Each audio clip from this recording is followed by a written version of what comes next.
Hello. Hi, Coma. How's it going?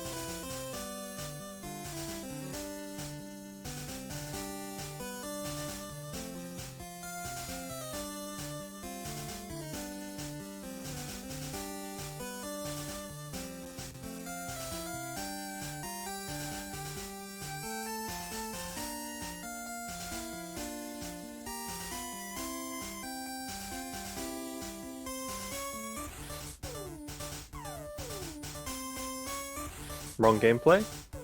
It should be set to Pokemon Red and Blue.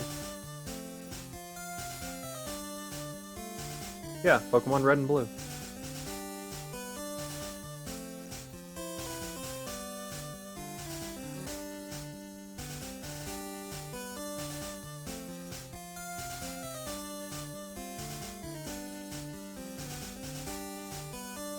I'm still playing Gen 1, even though we're rating Gen 2 Pokemon.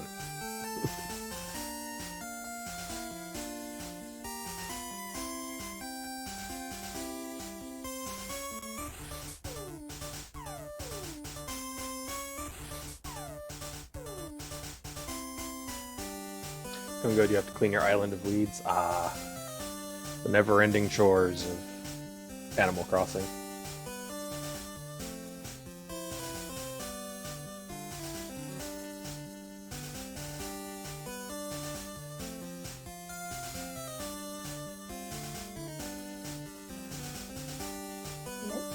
Hello. Hey, ready when you are. Okay.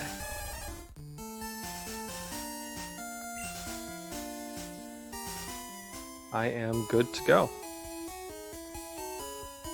Wait, I've got your stream pulled up right now. Did it save? Yes! Yes, it did. Yes. Yeah, I have all the same Yes, it Pokemon. does. B for Bulbasaur, because that's what I rated it.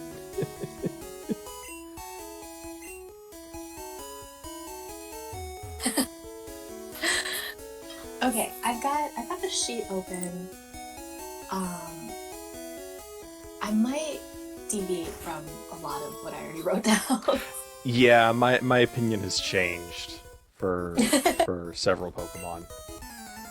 So I think my opinion for Chikorita is the same. I gave it a B, like I do most starters. Chikorita's okay. It's cute. I like the leaf on its head, but it's very like blobby and basic. There's not a lot of detail to it. I would agree with that, and I'm actually going to change my Chikorita. I'm going to give a B. I'm going to stick with a B. I almost said B+, but we're going to go B. Because it's like, the more I look at it, the more it looks like a thumb. Yeah. Yeah, it does.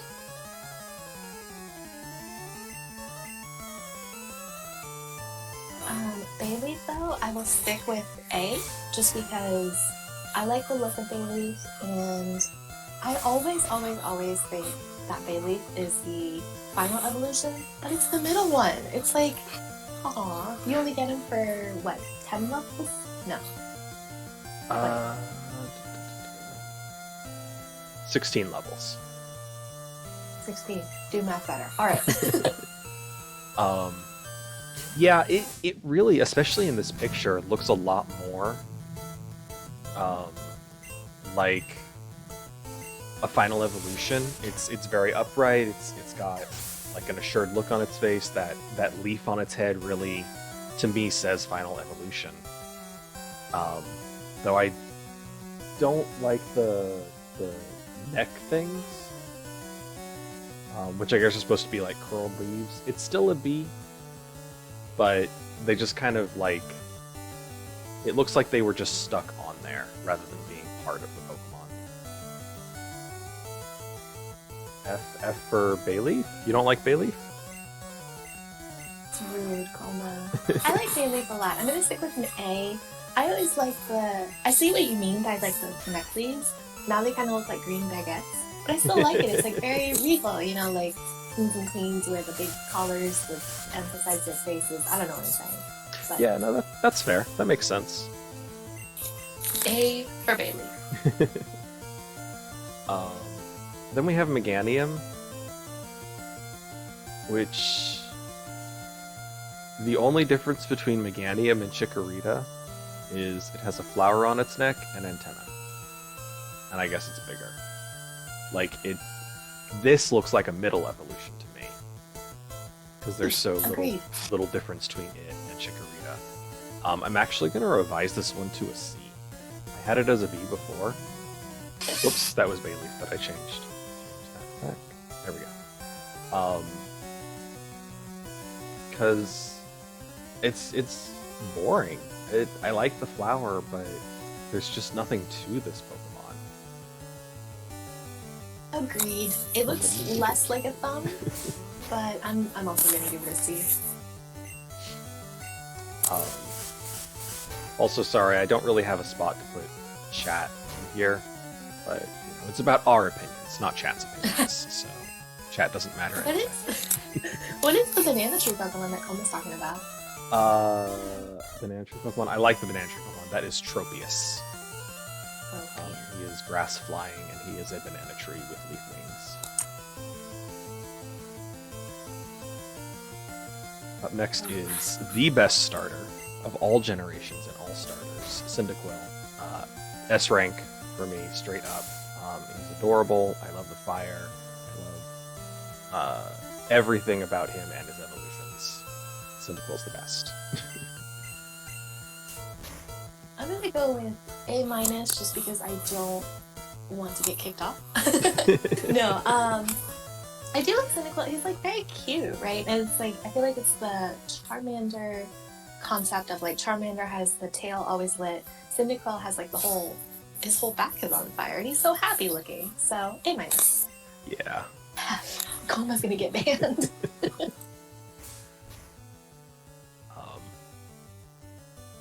Then there's Quilava. This picture isn't very good for Quilava, I think, because Quilava is very kind of weasel shaped, and I like that long, sleek shape. This definitely does not make him look like it, but still an S rank for me. I love the fire mohawk. The only thing I don't like is the butt fire. I think it should have just gone from the mohawk all down his back instead of being a random butt fire. I'm actually gonna change mine to B plus just for the butt fire.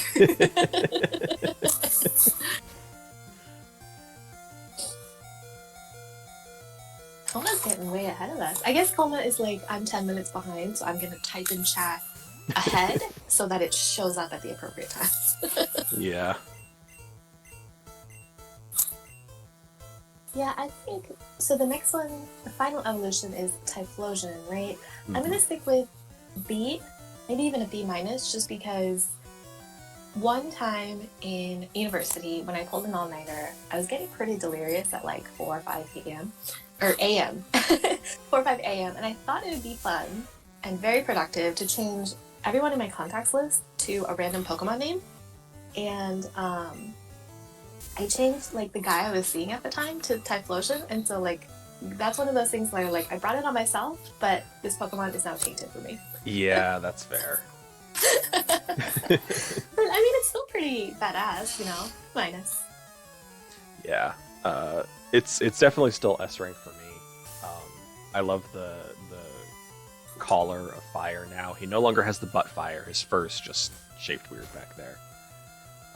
He also learns my favorite fire attack in the game, Flame Wheel. Not because of what Flame Wheel apparently is actually supposed to look like. Apparently what's actually happening is they spin really fast and become a wheel of fire. But in the original Gold, Silver, Crystal, the animation for Flame Wheel was a wheel of fire spun around them and then launched at the enemy. And I thought that was really, really cool. So that's what cemented Typhlosion as my favorite Pokemon for a very long time. It's different than Fire Spin in Gen 1, right? Yeah. So Fire Spin is like they're standing upright and spinning in place for what's supposedly going on. Flame Wheel is they curl into a ball and spin and then charge the enemy. Oh, okay. Is it, you mentioned they changed the animation. What is it in Gen 8? Or is it even in Gen 8? If it is in Gen 8, I don't think so. I think it kind of got replaced with Flame Charge. If it does still exist, I don't know what the animation is. But on an earlier generation, when I saw it, I'm pretty sure they do a like it's still like launching a wheel at the opponent instead of the Pokemon becoming the wheel, but it's like a vertical upright wheel instead of the ring that they were firing before. Okay. But I don't know if because it's a low power physical damage fire attack, um, and flame charge kind of fulfills the same role basically. So I don't know if they kept it in or not. It's just an ugly Pokemon all around. D. All right, well, it was nice knowing you, Koma. Have a good life. I know, Colin's so rude. He's like, that's not his fault, Michio, and like all defending type lotion. It's like, oh yeah, and I rate him D. Like, what? Although the next one, Totodile, I'm almost tempted to give a D, just because. Okay, so I rewatched Pro CD's Gen 2 ranking, right? Mm-hmm. And I'm gonna stay with C, just because Pro CD pointed out like it's a dino. It's more a dinosaur than a turtle. I always thought it was just like ugly turtle, which I gave it low points because I was like, they already did this. Squirtle, turtle, you don't need Totodile. But it's a dino. I'm like, okay, fine. He's definitely a No. crocodile. I'm gonna stop talking now. Oh jeez. I gave him an A because he is adorable. I think Totodile is very cute. I would never want to own one because they're very bitey. But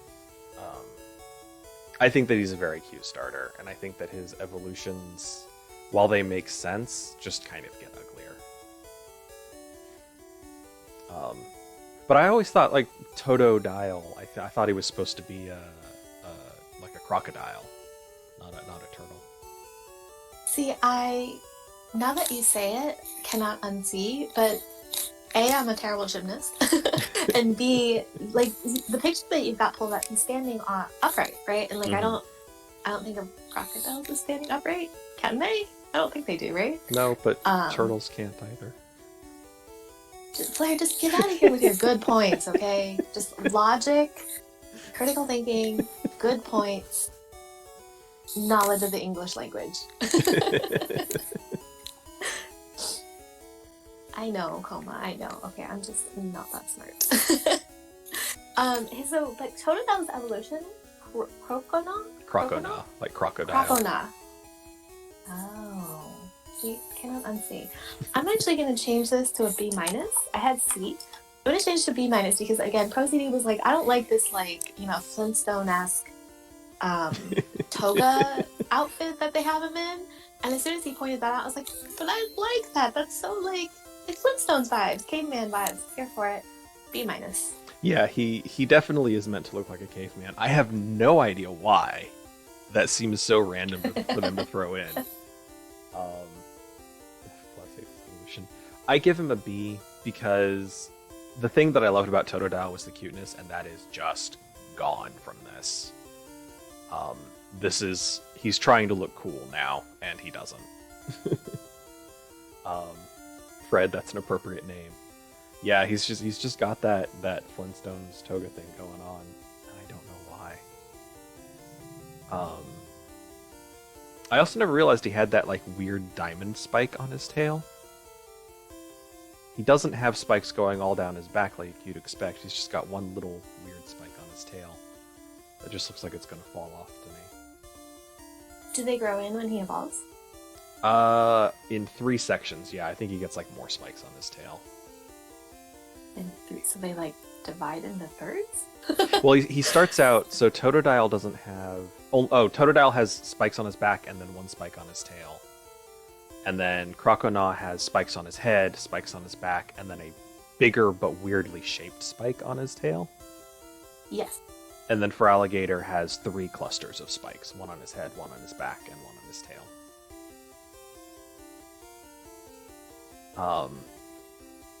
C minus. Yeah, I'm actually going to change for Alligator to a C. I had him as a B. I'm gonna change Croconaw to a C as well. um, just massive downhill. Yeah, all downhill from here. Um, this isn't a great picture of him because it makes him look goofy, and he's not really a goofy looking Pokemon in general. Um, but he's like hunched over and he's got long arms and short legs for some reason. I think they would have been better if they'd kept him more like an alligator or dinosaur and less humanoid. I think that would have done him a lot of good. But I think they were very focused on making a lot of the Pokemon not too similar to the animals they're based on.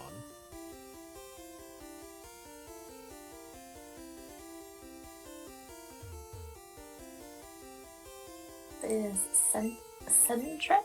Sentret? Yes. I gave this one a C. I don't know why. Maybe like B minus. Yeah, I'll go with B minus. It's very cute, and I like the tail. Maybe I was just in a bad mood when I was doing that. B minus. I gave him an A, yeah, because I just want to hug one. I just want to carry one around. They look very, very fluffy and huggable. I like the ring on their stomachs. It's just cute. I don't know why, I just think it's cute. Just generally a cute Pokemon. Sentret evolves into Furret? Yes. Okay, so I didn't realize you rated this one the rating that you're going to give that I'm not going to spoil, so I recused myself. This is my one recuse.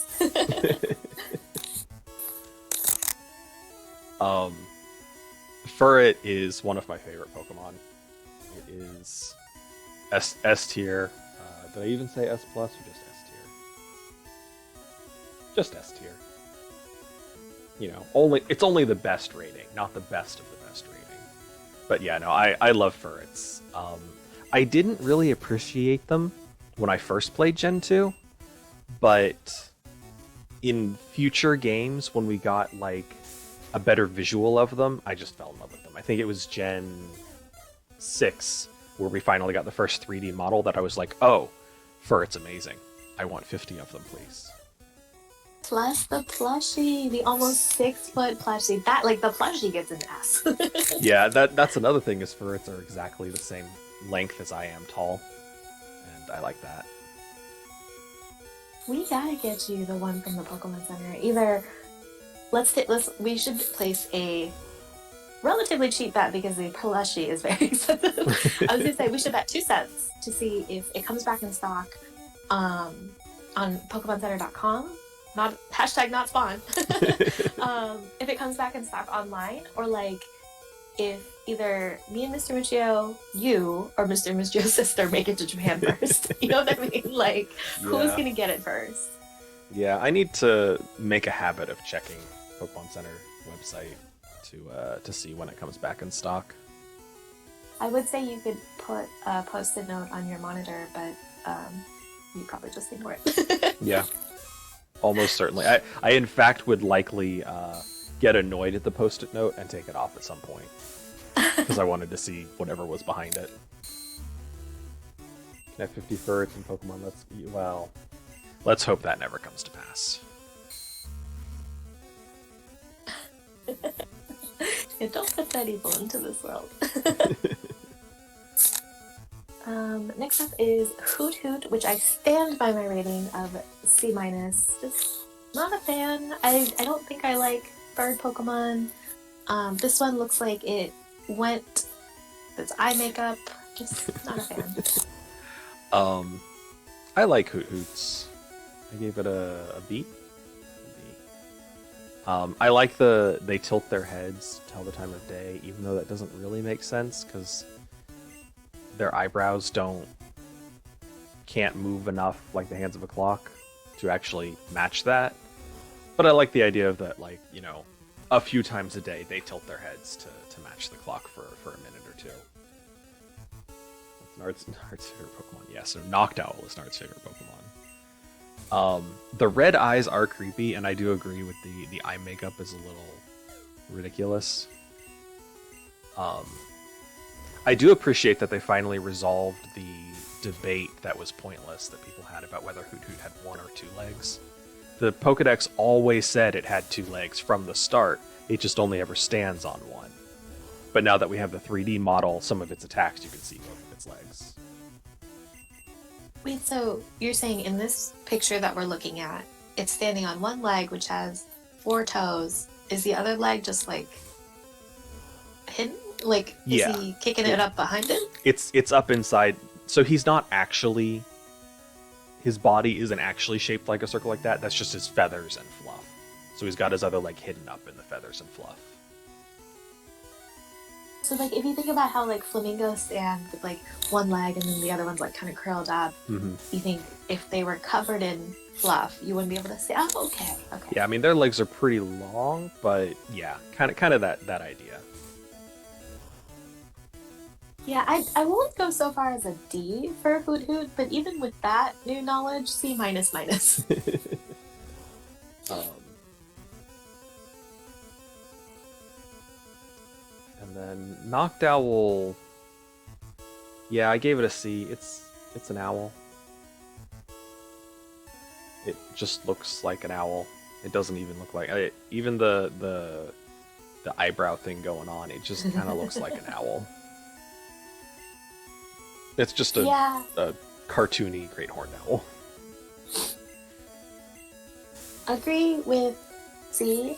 It's got like Thunderbluff vibes because of the chest design, but beyond that, it's an owl. It needs to get, you know, some tweezers and pluck its eyebrows. C.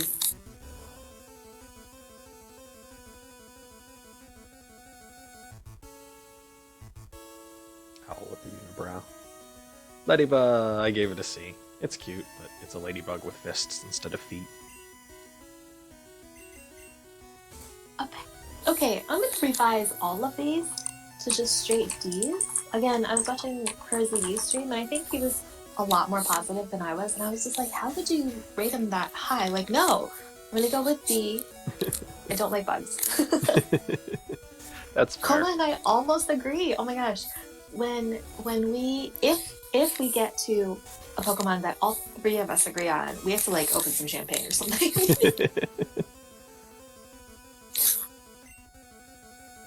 Brock is kicking my ass, and it's possibly because all of my Pokemon are significantly lower level than his. Uh-oh. And the fact that I didn't even level up my Bulbasaur to have Vine Whip, so... Oh, so it only has Tackle right now? Yeah, it's got Tackle and Leech Seed, so I'm saving it and my Pidgey for the Onix fight. Oh, this Geodude, faint. Oh my gosh, I thought it was gonna do that thing where like the pixels don't actually change. Oh yeah. So up next is Ledian, and I think that Ledian looks pretty cool, so I give it a B. But I never ever I have no desire to actually use it in the game. Like, it just does not interest me as a Pokemon I want to use. Our rating for Johto is overall C. Johto is my favorite generation, so that's unfortunate. Both just got banned. Yeah, for this one, maybe I'll go D plus, because it looks like more cartoony. It looks like this looks like it could be some superhero costume, like kind of poorly made and poorly executed, but it doesn't look so bug-like that I'm immediately freaked out. So I'm gonna go D plus. Yeah, I think that's a good way to put it. It looks like a superhero costume, an amateur superhero costume.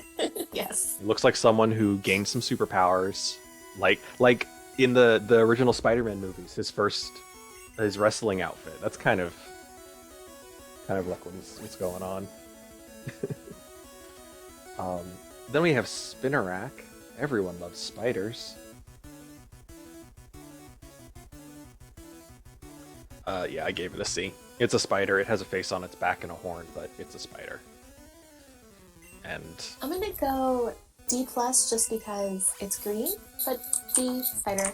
But yeah, sorry. What were you gonna say? I cut you off there. Oh, I was just gonna say, I was just basically repeating myself that it's a spider.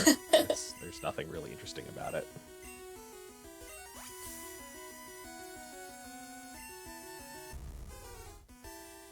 Then we have Ariados with those two weird back legs.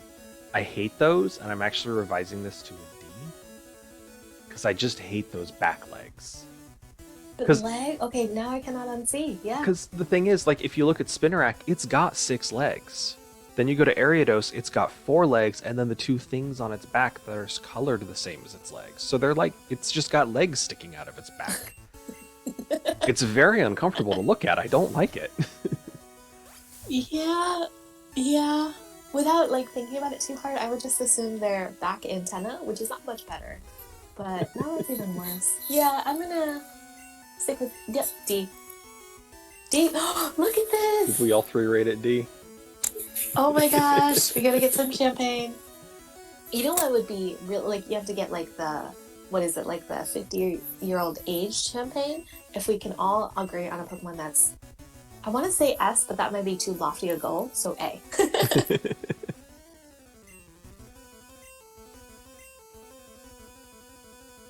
Is it even a spider? I mean, technically no. And Spinnerack is also technically not a spider, but they're obviously based on spiders. Up next, pretty well against Onyx. Yeah, I know how to dismantle Onyx without using grass moves because I always started with Charmander. So, nice. Like you've got to growl till he can't do any damage, and then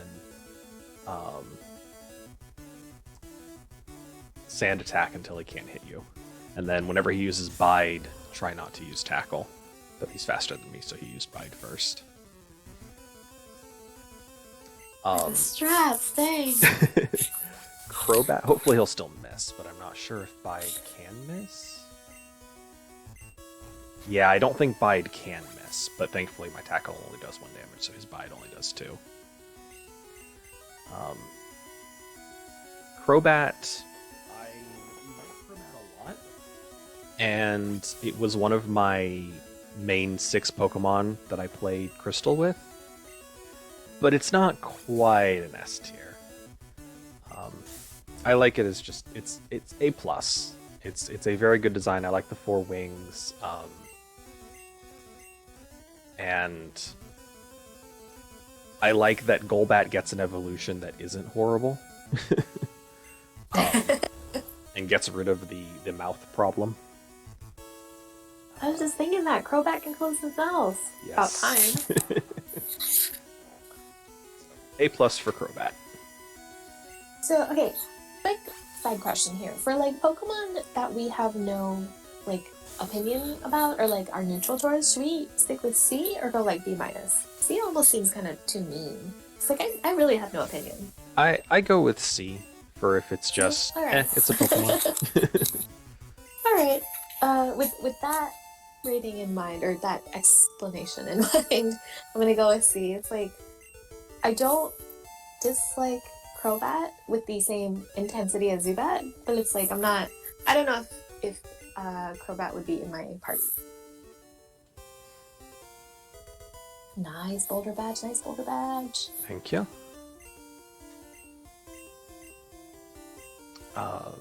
Chinchou? I think it's Chinchou.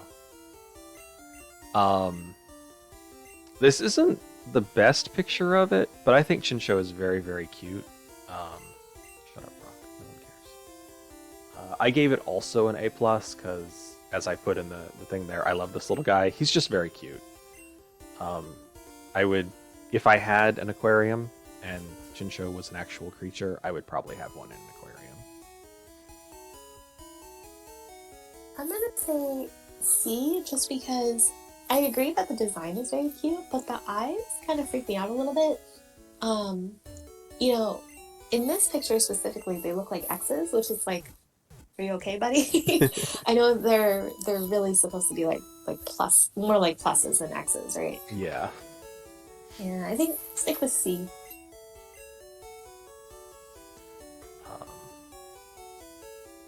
Then we go to Lantern, which is definitely a step down. It's a B. I'm actually gonna revise it to a C. It's okay. It just looks like a fat fish. I don't really understand why it has a beer belly, and I don't like how it turned from two antenna to this one like antenna with an extra antenna on the back, and it goes from it looks nothing like a Chincho. Like they don't look connected at all. I had no idea that one evolved into the other for the longest time until my Chincho evolved. And I was like, wait, what? I went from this weird little slime-like creature, slime-shaped creature, to an anglerfish. Okay, that's boring. I will give it that plus, the C plus, just because it is exactly what you just described, a fat anglerfish, which conceptually is pretty funny. But I mean, like, I wouldn't have it in my party. It's a fish. It's got a beer belly. Lay off the carbs.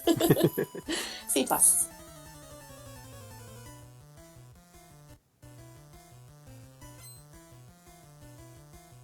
Pichu would be, it's cute, but we did not need a baby Pikachu. That's how I feel about most baby Pokemon, is we didn't need them. Though I do like I'm gonna say the one with the spiky ear. I like the wonky ear. Yeah, it's like another form. Spike-eared Pichu. It's got a little wonky ear. That's cute. A plus for that one. Pichu as a Pokemon, yeah, C. Oh, I really like the asymmetrical ears, because that's how Pugsley. I just combined my dogs into one. Pugsley's ears are. Yeah, exactly. That's how Pugsley's ears are. But Pichu, yeah, I agree. It's unnecessary. Pokemon Company just wanted to make more money with a different but still similar enough that people would buy the merch Pokemon. Yeah.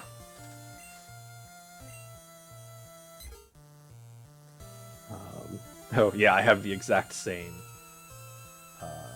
Rated a B, exact same comment. Cute but unnecessary. And I'm actually gonna rate it a C because honestly, it's not cute.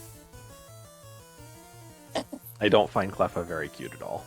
I get that it's star shaped, and that's what they're going for, but I just don't like it.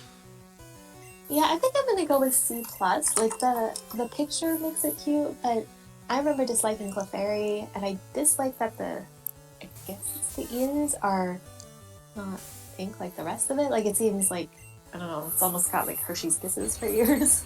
Like, Yeah, I see the appeal, but C plus. And then Igglybuff, also going to revise to a C. Once again, we didn't need it. And it just kind of looks like a water balloon. Yeah, I'm gonna go C minus for this one. I don't see the appeal here. Yeah, C minus. Ugh. Togepi, on the other hand, was the first baby Pokemon we did need. Togepi's adorable. I love the anime Togepi, but I also like Togepi in game. I like its little shell outfit. I just think it's very cute. Is Togepi psychic type? Nope. He was normal in the first game that he appeared in. And then when Gen 6 introduced Fairy type, he got changed to Fairy type. That's what it was. Okay. Maybe. Okay, maybe demote to an A, because I didn't realize it was Fairy type, and I'm not like a super big fan of Fairy type. But yeah, like, agree. In the anime, adorable. In Pokemon the first movie, or I guess it was Pikachu's Vacation, very adorable, very like realistic in terms of like what it's like to care for a baby, Pokemon, human or otherwise. Super cute, all around A.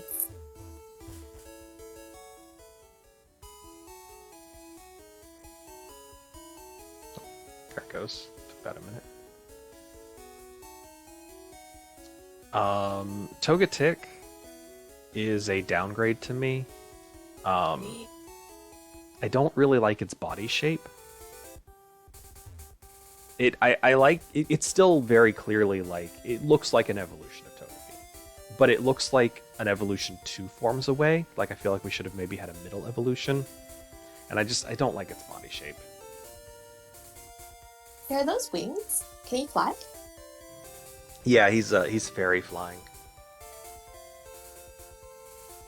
I'm confused because like I totally see what you mean by this should have been the third one, but at the same time, it almost feels like it didn't get finished. Um, like whoever drew this didn't finish coloring it. Like I feel like there should be like some more shading or detail, I guess. Yeah, Togepi is one that like if you can prevent the evolution, I probably wouldn't let it evolve, which you're not supposed to do. I'm gonna say C minus for this one. Um, it does have a third evolution, but we won't see that this generation.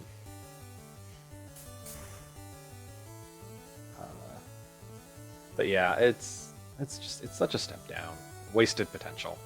There's a lot of evolutions that I'm like, you started out so good and then you wasted it.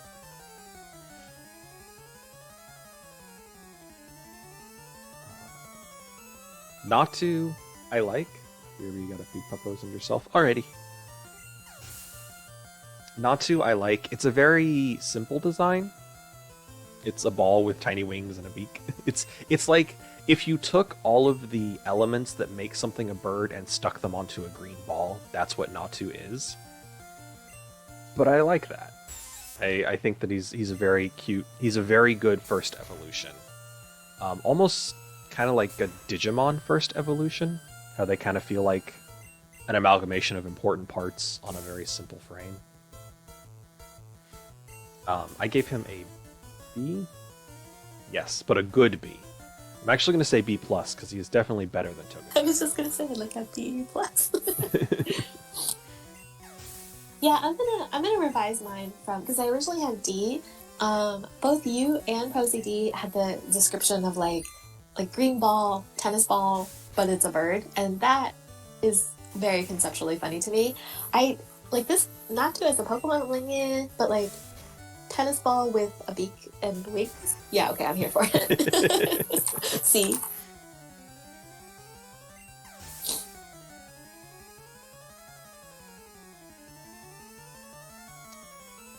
Then we have Zatu, which I gave an A. I like this picture doesn't show it off, but I like the pattern on its body. I think it's a very creepy Pokemon, but like creepy done right. I don't know if that's an extra pair of eyes on its chest or if that's just an eye pattern, and I like that I don't know. I like that when it lifts its wings off, there's a pattern on its chest that looks like another pair of wings, as if it's two Pokemon. Wow. It's very creepy, and creepy in a good way. I like the creepiness factor of it. Is there another picture that shows that on this page? On this page, I don't. Yeah. Actually, if we scroll down to the, yeah, here we go.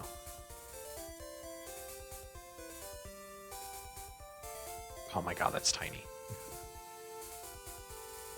Oh, you can actually see it. Okay. Yeah, do you see the like the in-game model there? Yes. So yeah, it's got like the extra pair of wings pattern going on. It's pretty small. You can kind of see it better there, but it's flying, so you can't really tell the shape of it. Oh, yeah, I'm gonna revise to a C. I originally had D. The picture that you showed where it's got its wings in an up position, I guess you'd say it. That reminds me of your druid in Moonkin form when he does like the hypers emote for all his spells. It's like very like hypers emote vibes, and it's I like that. Revised to a C. um, top. There we go.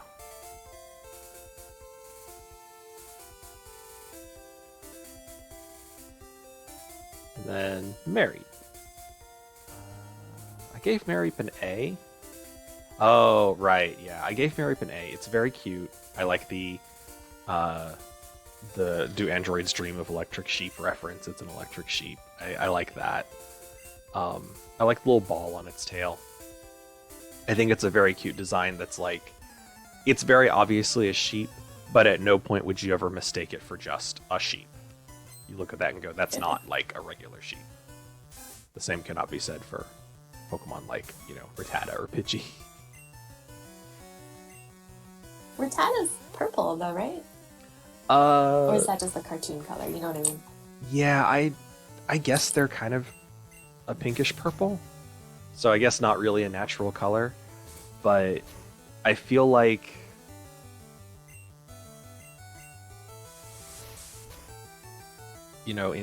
oh Jesus, in shade or something, it may just look like a normal animal. Good point. And if it's pink rather than purple, you'd see it and just be like, oh, that's a hairless rat. Yeah. For Marie, I originally had A+, which now seems too high. I'm gonna go with A, just because it is very cute. And then the meme of like my girlfriend got the 3-foot Marie plushie, so that's my life now. I appreciate that. Yeah, solid A.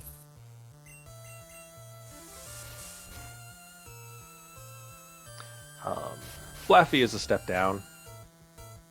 Agreed. It just doesn't look good.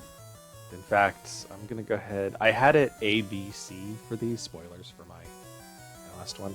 This one's gonna go ahead and just go straight to C. Looking at it now, I don't really like the pink skin. I guess I always just imagined the pink being fur, but realizing obviously the wool is the fur, it's just bare pink skin. Looks very weird. And it's like we're removing the sheep aspects from it. But there's not anything underneath that except generic animal. It's one of those where it's like the longer you look at it, the moment you realize the pink is just its bare skin, the worse it gets. So I also revised mine to a C. I also don't like that the wool on its head kind of looks like a brain to me. And I don't like that. Oh, gee. Just as you just said, the more I look at it, the worse it gets. I would like to move on, actually. Click away. Okay, so for Ampharos? I guess I always said Ampharos, but I honestly Ampharos. Ampharos? Did you ever play? Oh, Ampharos, like Pharaoh. You're gonna have to walk me through that one. Because its coloration and the stripes kind of look like pharaohs, how they would have yellow and blue or yellow and black stripes on like their headpieces and on their chin stuff. I think like that amp it's for electricity. Yes. So I think it's kind of like Clever. electric pharaoh. Is kind of what they're going for. Except okay. a pharaoh isn't an animal, which is why it's no longer a sheep. I guess. Sorry, 1 second.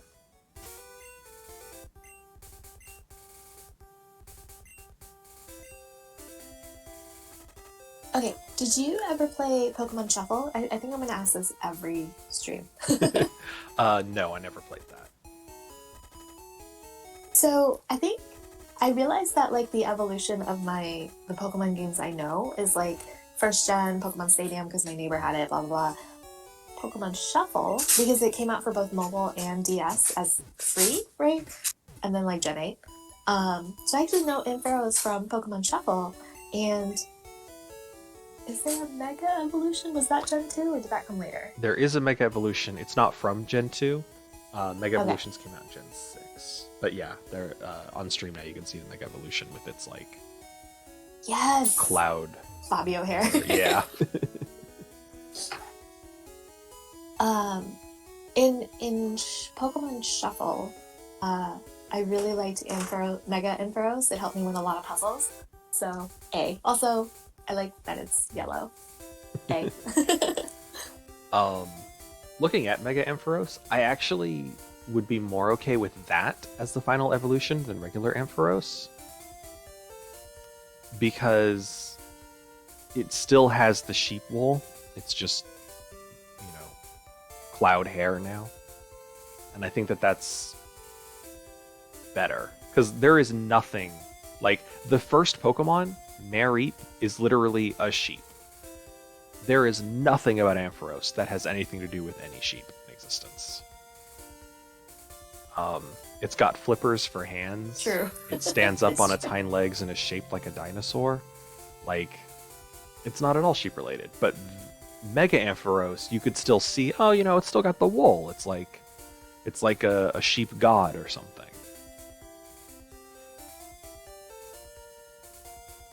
All three are electric type, right? Yes. Mega Ampharos is electric dragon, but other than that, yeah, they're all just electric. Dragon, dang. Okay. I can't recall. Are we doing the Mega? I feel like we did for like Charizard and stuff, right? Yeah, we're doing the Mega Evolutions and the variants we're also doing. Okay. Just because it's simpler that way. Bellossom, C-. I don't like this one. I gave Bellossom. It's a B. It's cute, but I like Vileplume so much more than Bellossom. I would never willingly get a Bellossom. Is Bellossom also grass poison or just grass? Just grass. See, downgrade. It also doesn't look anything like a Gloom or an Oddish or anything. It strikes me as weird that they chose this as an evolution from Gloom. How do you get Bellossom instead of Vileplume? Sunstone instead of Leafstone. Sunstone, yeah. Those were introduced in Gen 2 to trigger a few different evolutions. Yeah.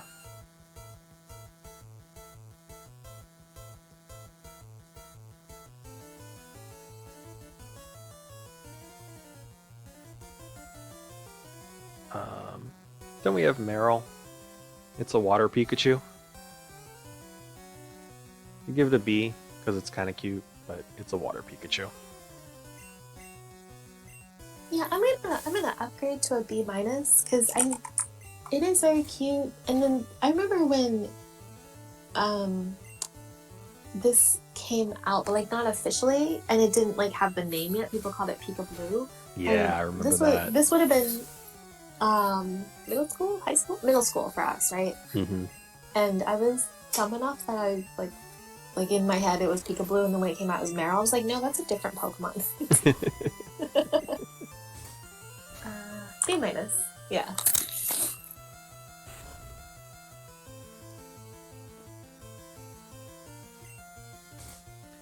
Then we have Azumarill, which is an Easter egg with rabbit ears. I really don't... Someone had to have just been really obsessed with Easter when they made this Pokemon, because it is an Easter egg with rabbit ears. Agreed. C-. Yeah, I gave it a C. I like the sound that it makes, but that's really the only thing it has going for it. Looking at this just makes me want Easter candy, which is not. It's available to buy at grocery stores right now. It's not on sale. Yeah. Okay, how do you say this Pokemon's name? Pseudo-Widow.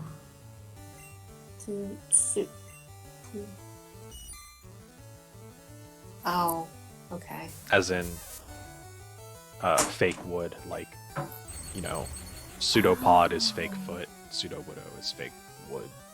Oh, because I guess it has to rhyme. I give this one an A. I like that it's like derpy and a piece of wood. And then when I was tweeting that we were gonna do this stream, I almost had a gif of this Pokemon and Brock. I thought they were hugging, but if you look closely, they're like humping. Oh, So, oh. well, I mean, I'm sure they're hugging or something, right? Because it's a kid show. But like, um, I don't know why I brought that up. Okay. Excuse me, this is a Christian stream. We do not speak of humping pieces of rock. That would be romancing the stone, though. Yeah, I feel like if I ask what that reference is, it's gonna be a dad joke, and I'm gonna get mad. Yeah. Romancing the Stone is the title of a book. F for that dad joke.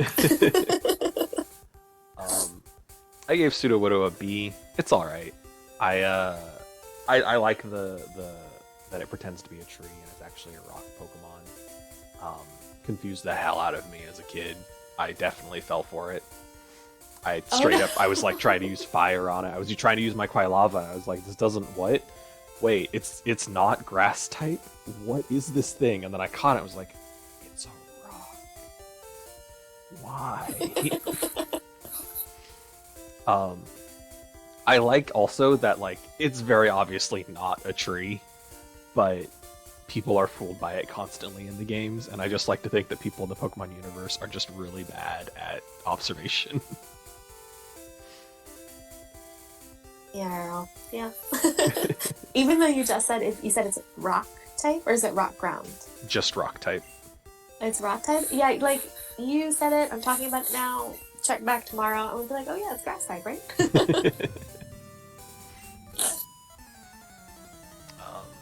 Then we go to Politoed. I gave this one a D. Politoed is a weird looking Pokemon, and it's an alternate evolution to Poliwrath. And yes, it has a slight swirl on its stomach, and that is the only thing it has in common with any other Pokemon in that evolutionary line. It's just weird and unfitting, and I don't like it, so D. Green, like if it's the Poliwag, Parley, Whirl, Politoed, like they get food poisoning or something. I revised mine to a C minus. Not a fan. I don't really know what they were going for with it. I guess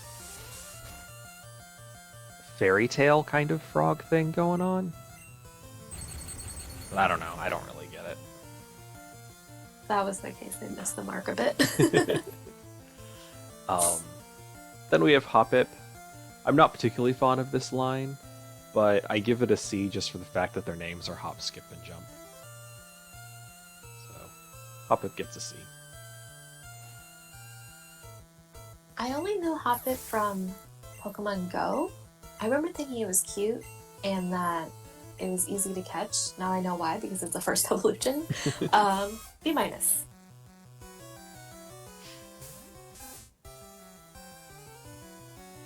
Skiploom, same thing. I give it a C. It's okay. I like the name scheme. That's about it. Also, Hoppip definitely looks like a cat. And then Skiploom definitely looks like a dog. Is that just me? I see it. Skiploom, it's like the anime dog, and then Hoppip, it's got like the cartoon cat pointy ears. Mm-hmm. Yeah, now that you point it out.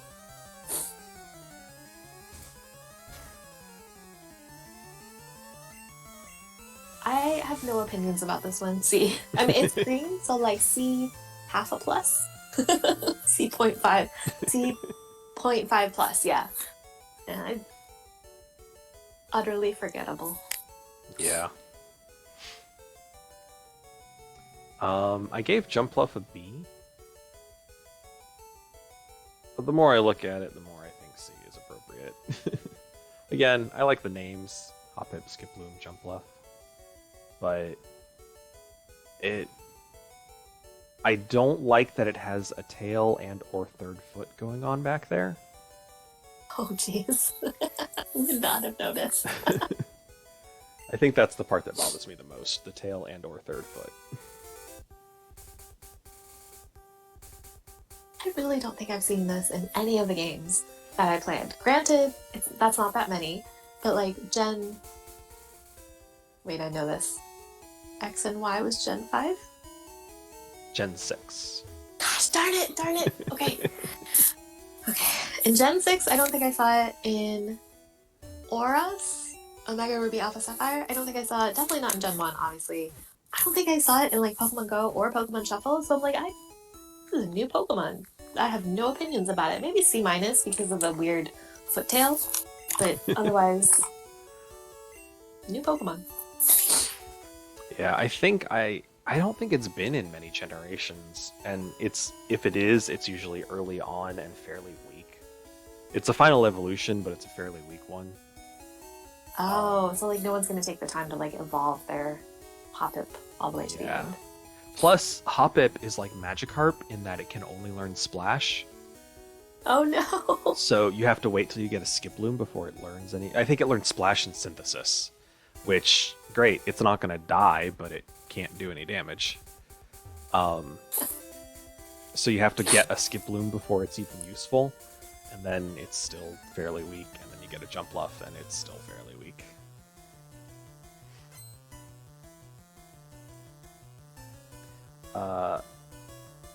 Apom is a D because it's a monkey and it's an especially creepy one. Yeah, I'm gonna edit mine to agree with you.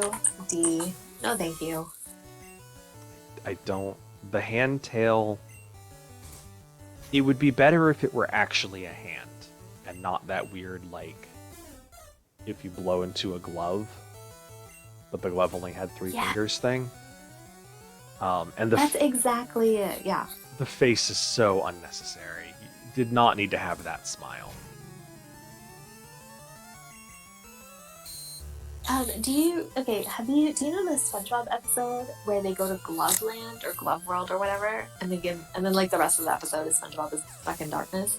But the beginning, he and Patrick go to Glove World. No, I don't think I've seen it. Oh, okay. Well, long story short, like they go to like Glove World, which is an amusement park, a theme park centered around gloves, and they leave the park with these glove balloons, but it's exactly like this guy's tail, except it's got 5 fingers or whatever. But it's like a latex glove with air blown inside, both the balloon and this guy's tail. Like D, no thank you. Yeah. But then we get Sunkern. Did I give it? Yes. Sunkern is an S tier for me. It is a perfect little friend. This is top tier first evolution. This is what all first evolutions should aspire to be. It is precious and adorable.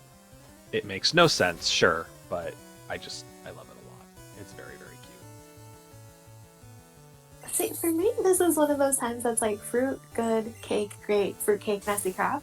Like, grass type, right? Sunkern. Adorable. With the little, plant leaves, but like the baby plant leaves. Mm-hmm. Adorable. Grass type, best. Tiny. The whole thing put together with the eyes and the mouth, kind of creepy. See. I can see it. The eyes are a little creepy, especially in this picture. They're yeah.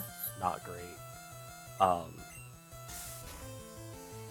yeah, I can see that. But he's still one of my favorite first evolutions. Unfortunately, he's followed by Sunflora, who I gave a C because he's so disappointing to me. I don't like his feet leaves. I don't like his body shape because he doesn't look like, yes, he's obviously based on a sunflower, but he's not shaped like one at all. And it's like if the sunflower had a beer belly too. Yeah. Like, it looks to me like they had the idea for a sunflower Pokemon, and so they drew the flower part and were like, yes, this looks good. This is a happy little Pokemon. And they were like, well, what do we do for the body? Just give it, like, green leaves or something.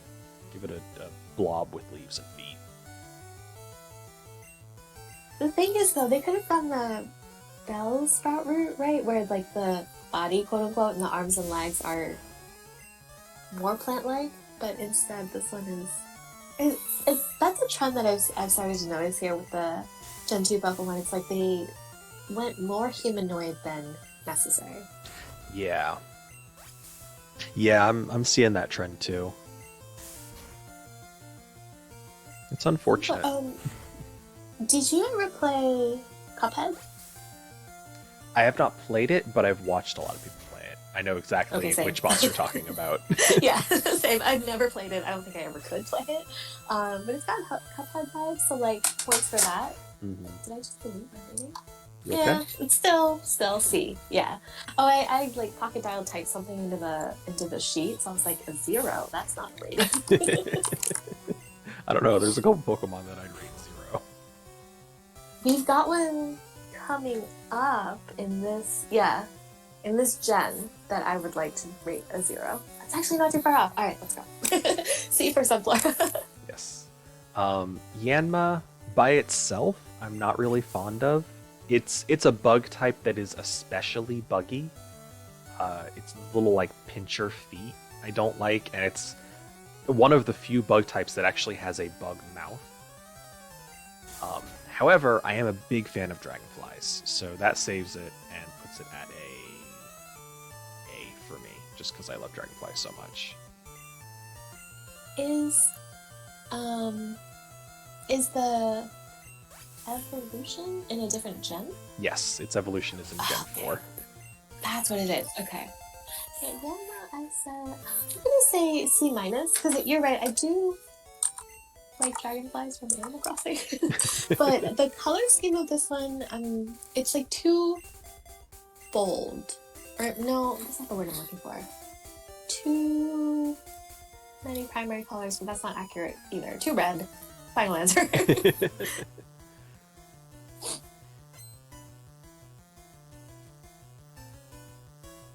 Then we have Wooper. We gave it a Say B. Whooper, not Whopper. Oh, I've been Whooper. pronouncing it wrong this whole time. It's not a burger. Not with that attitude. I can't finish that sentence. Wooper is cute, and there's a lot of potential there. I like the antenna gills that it's got going on. I'm very sad that nothing's ever done with that. But I think it's a cute Pokemon based on a very cute animal, based on Axolotl. I think it's cute, so it gets a B.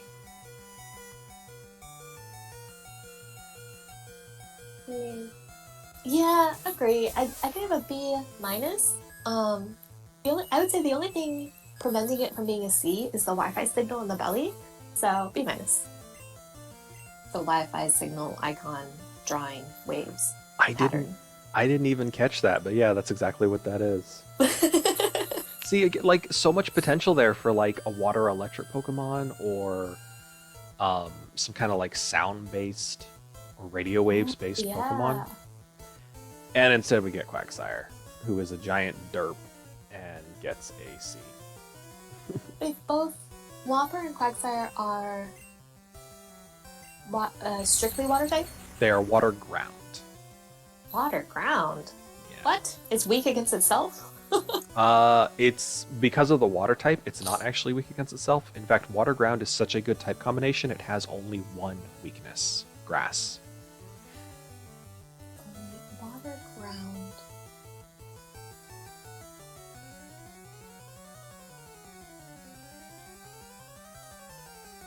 Ground usually weak to water and grass. And ice. Poison? Oh, No, ice. ground Okay. is super effective against poison. Ground is weak to water, ice, and grass. Water and ice, the water type provides a defense against, because water and ice are not very effective against water. So that Yes. removes those weaknesses. It's double weak to grass, because water and ground are both weak to grass. And then water type is weak to electric, which ground is immune to. So it's a very good complementary type combination. So Quagsire and not a hamburger, they can still take damage from electric, but it's like 1x multiplier, or are they actually strong against electric? They're straight up immune to electric. That seems like cheating though, because they have water. Yeah. What? It is such a powerful type combination. which is why you don't find. I think there are only this and Gastrodon, maybe the only. Oh, and there's um, the Mudkip evolutionary line. Swampert is water ground. I think those are the only 3 water ground types because it's just such a powerful combination. You said it's the evolution only, like Mudkip is not water ground. Yeah, Marsh Stomp might be, but Mudkip is just water. Okay. Okay. Quagsire, I gave a B plus. That seems high. I'm gonna say B minus. B minus, just because the picture that you have up, like the top half of it, his head and him waving is like a very common emote I see in Discord. So like that's nice, people waving to you with a Quagsire. But otherwise, it's like also a thumb that waves at you. B minus. Yeah. Espeon, that is an A tier. I love evolutions, and Espeon is no exception. I like the split tail. I like the big ears and the gem on its head. It's a very dainty looking evolution, which I think is a great contrast to Umbreon. And these both came out in the same They both came out in the same generation, so I like this dainty version of an evolution. So. Yeah, I'm gonna go with I put B minus because Eevee and Vaporeon, Jolteon, Flareon, they're like fox vibes, right? And so with Espeon is so cat-like that I'm like my allergies are acting up just looking at it. So I think that's why I gave it a B minus. Also, Espeon is psychic? Yes. Yeah, it's psychic type. Purely psychic? Yep. All evolutions are pure whatever type they are. Oh, okay. Oh yeah, that makes sense. Okay. See, I think that's the other reason. Like, I really like psychic type because of how OP it was in Gen 1, right? And I was like, this is the psychic evolution? Like, I'm so allergic. B minus.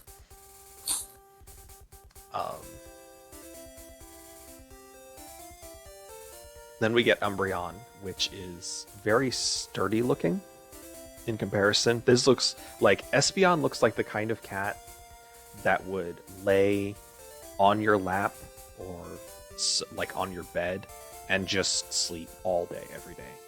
Whereas Umbreon looks like the kind of shit who's constantly bouncing off the walls and getting up on the counters and smashing stuff, which I think is very appropriate because it's Dark type. And in Gen 2, Dark type was very much classified as being mischievous tricksters. They don't generally try to hurt people a lot, but they do, they misbehave. It's the misbehaving type. And I think that was really fitting. I also I love the design, the yellow bands and the black fur. So Umbreon is an A tier as well. And I think it's a good contrast to Espeon. Yeah, honestly, I'm gonna bump Umbreon up to an A minus.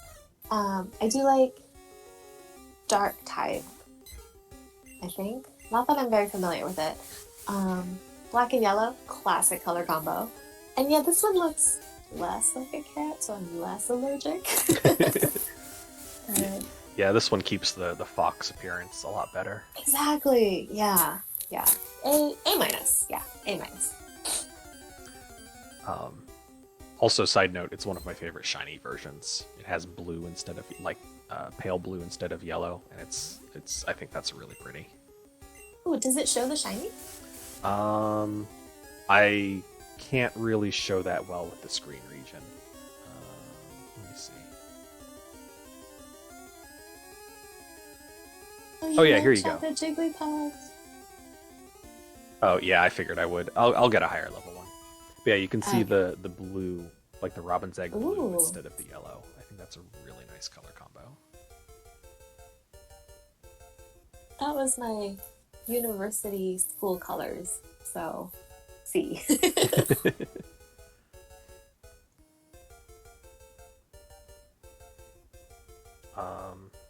I gave Murkrow a B. Wait, did one? Oh, sorry. What's up? Where is Sylveon? Gen 5 or Gen Oh 6. my Sorry, god. Gen 6. I was like so ready to talk about Sylveon, and then you were like, I gave Murkrow. I was like, wait, what? What? Where are we? Yeah, no Sylveon yet. Um, I gave Murkrow a B. Gonna revise that to a C. Murkrow is he's ugly. I know people love him, and I think that's why I gave it a B. Because people like Murkrow. Murkrow is just ugly. I don't like it. I don't like its beak. I don't like that it apparently has wings, but you can't see them. And I think its hat looks kind of stupid. I'm sorry. I'm sorry, internet. I don't like Murkrow. Yeah, I'm gonna say I'm actually gonna bump it up. I had C minus. I'm gonna say C, bump up. For I like the hat. I like that it kind of like with the witchy vibes and the hat and the color. The tail looks like a broomstick, so that's kind of funny. Like using Murkrow as a broom. Oh, that um, explains the tail. Okay, that makes sense. yeah. Otherwise, it is pretty ugly, and like you can. This is one of those like you can hear the picture. Yeah. And it's loud. So no, thank you.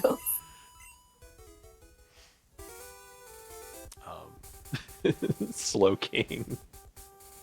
I find Slow King hilarious. He gets an A. I loved him in the Pokemon movie. My favorite line is him just going, I could use some pants. Because he's standing in a snowdrift. Which movie was that? I guess the second one? The one about Lugia. Oh, that makes sense. Saw that in theaters with a friend. Yeah. I don't like the clown ruff around his neck, but I just think he's a funny Pokemon. I love that the derpy Slowpoke got bit in the head and that made it smarter because Slowpoke is such a weird Pokemon that brain damage actually makes it smarter. Yeah, just for that revise to an A. The clown ruff is a bit like it looks like it choked on an umbrella or like it got bit through an umbrella and now it's stuck because like how are you gonna get that off him? Right. I realize that Pokemon don't wear clothes. But I do like the slow poke, slow king. I think I said that out of order evolution. So let's say A minus. Also, we have the Galarian version, which looks really creepy. I don't think I Yeah. like that at all. No, he doesn't have a face anymore. The face is on the shoulder.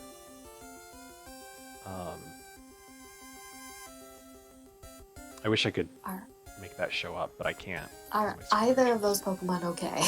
I don't think so. The Shelder's eyes are like weird. They're like they don't look appropriate for the Slowking or the Shelder. There's something not right with that Pokemon. It is not okay. That is a Slowking that has gone the Parasect route and the Shelder has taken over the host. Oof. Yes, accurate. That's not going to reduce his rating because I pretend that the Galarian expansion Pokemon don't exist, basically. But wow, that's bad. So that one is in the DLC for Gen 8 Sword Shield. Yes. Dang, that's like on the bottom of my list to play. Once I stop playing WoW, so like 3 years from now. I will probably never play it. I am offended at the very concept. Do you know like the plot and the Pokemon and the variants and stuff? Like, do you know about it, or are you just like avoiding it 100%? I know of the variants for the most part. I'm not like intentionally, closing my eyes and going la la la every time it comes up. But like if I'm reading something and it's like, and now we're going to talk about the Galarian expansion, I'm like, no, I'm done. And I just stop because I just have no interest.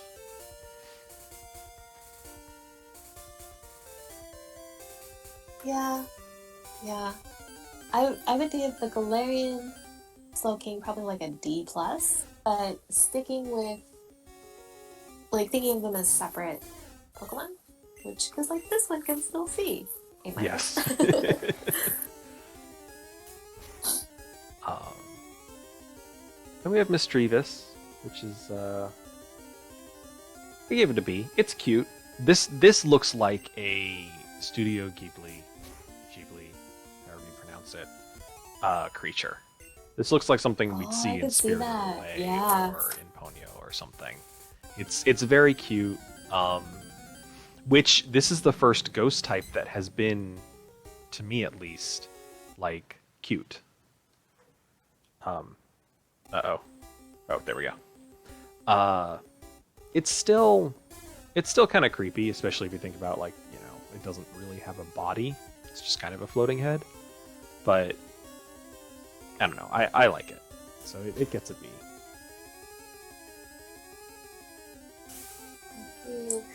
I gave a B minus because I'm not like, if it weren't for the fact that it was pretty good in Pokemon Shuffle, it would be a C, but it gets bumped up to a B minus because I remember all the levels with this one were like I passed pretty easily.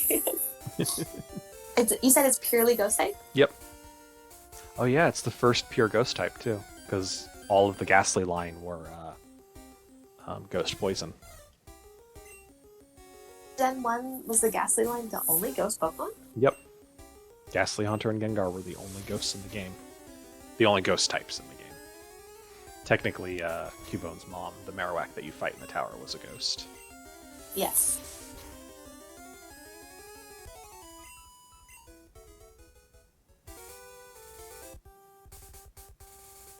Unknown. I give it an A because I'm going to go on a little bit of a rant here. I'm sorry. All right. No, let's go for it. When I first played Gold was the first Gen 2 game that I played.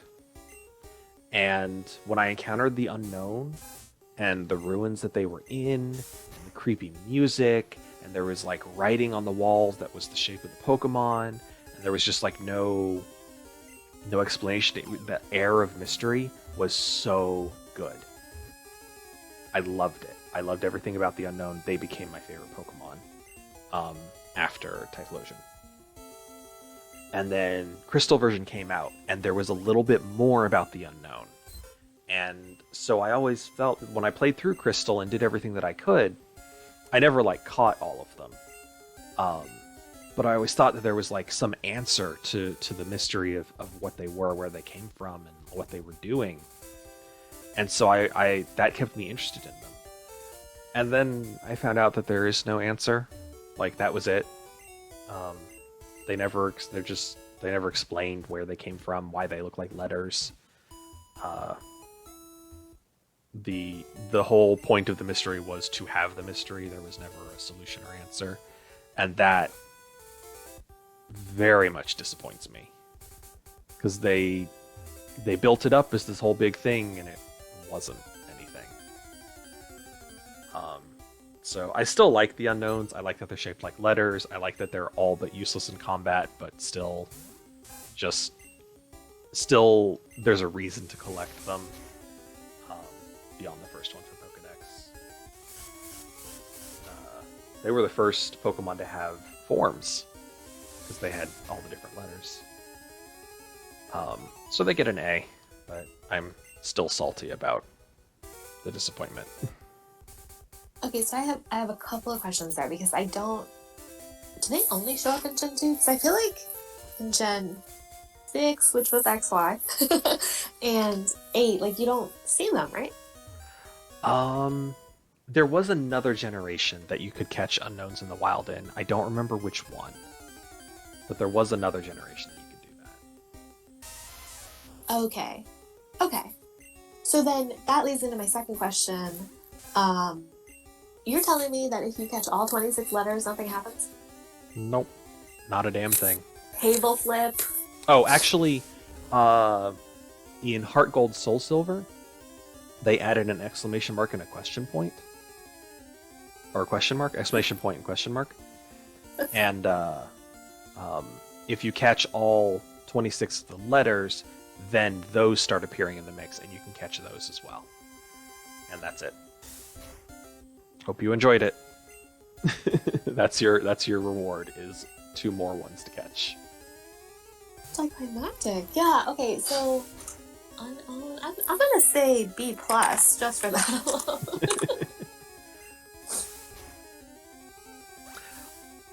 I think my Bulbasaur skipped Vine Whip. Uh-oh. I think it learns Vine Whip at level 9, and when I beat Onyx, it jumped from 8 to 10. And in Gen 1, if you skip the level that you learn the thing on, it doesn't learn it.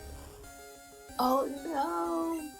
Oh my gosh! That's gonna make Mount Moon so much harder. Uh-oh. I'm gonna have to teach my Rattata Water Gun.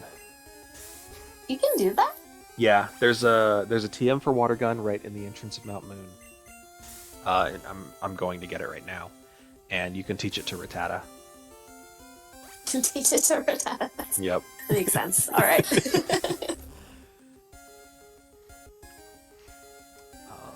Up next is Wobbuffet. I gave it a B. It's a funny Pokemon. I love the idea that the actual Pokemon is the tail, and that everything else is just a mimic that it has. A false body for things to attack while the tail goes undamaged.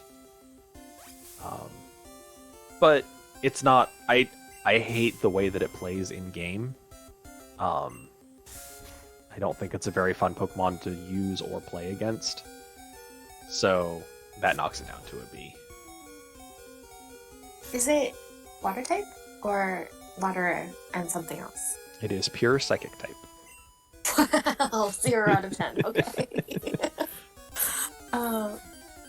Pure Psychic type. That really lends credence to the tail being the Pokemon. Because you think like big blue Pokemon, it's gotta be water. Mm-hmm. Yeah.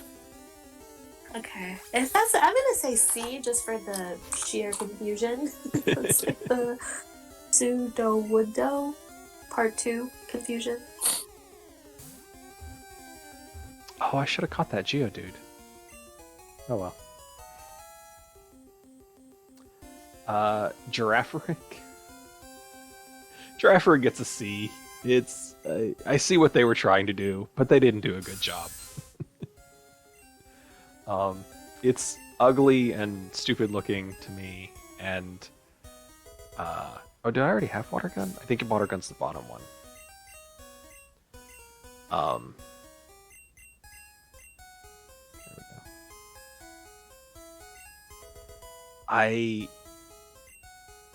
I honestly would have liked it better if it had actually been giraffe on both ends and just the the color swap, instead of having the weird, like, bitey tail that stares at you when you use it.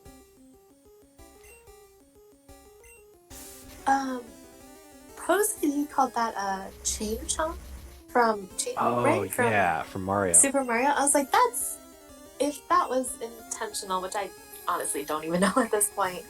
I appreciate that, but otherwise, I gave Giraffe this one like a B minus. I was like, what? No, C minus.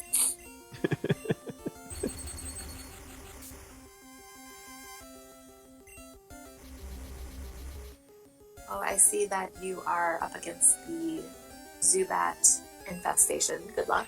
Oh, and he keeps using Supersonic. This is why I hate Zubat. Yeah, the level 10 ones are the ones that know Supersonic, and I hate them so much.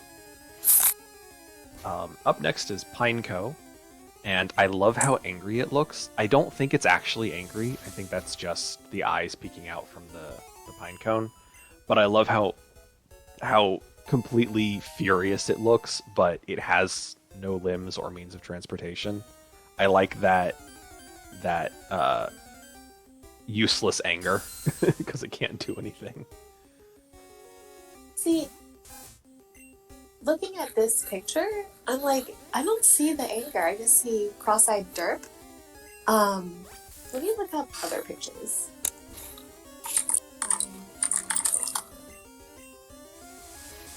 Oh, see, the second picture on image search makes it look sad. Oh. don't see the anger. The anger expression, I guess I should say. Yeah, I Is can this one see of those the blue, black, gold, white dress things? possibly. I can see the cross-eyed derp thing. Um, I think it's because he has that cross-eyed look. It's like to me he's focusing intently on something, and then his eyes are Oh. red. Oh, okay. So I think that combined with the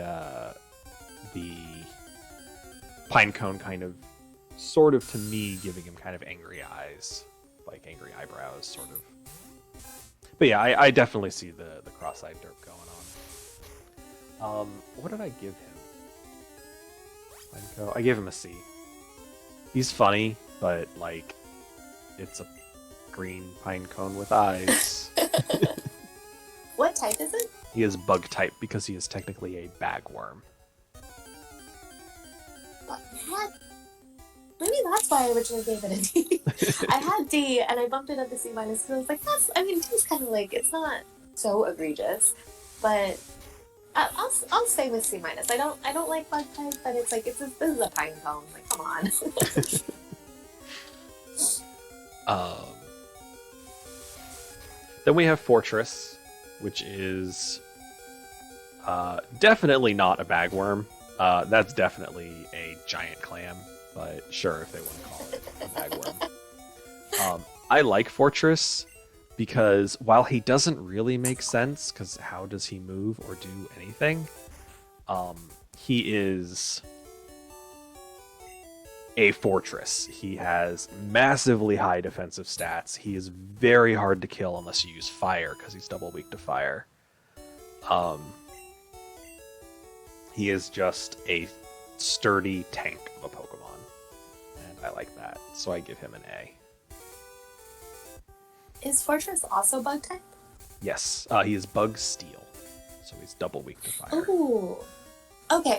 Bug, just for being half steel, I'll say C, not C equals, C plus. Help.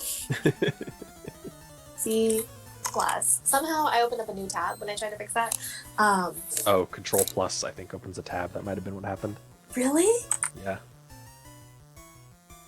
Oh, wait, no, Control Plus zooms in.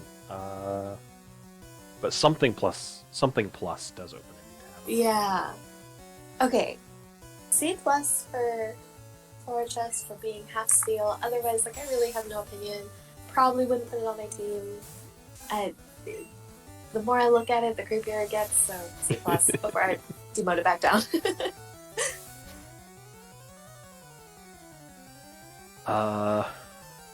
Dunsparce. I give it a D.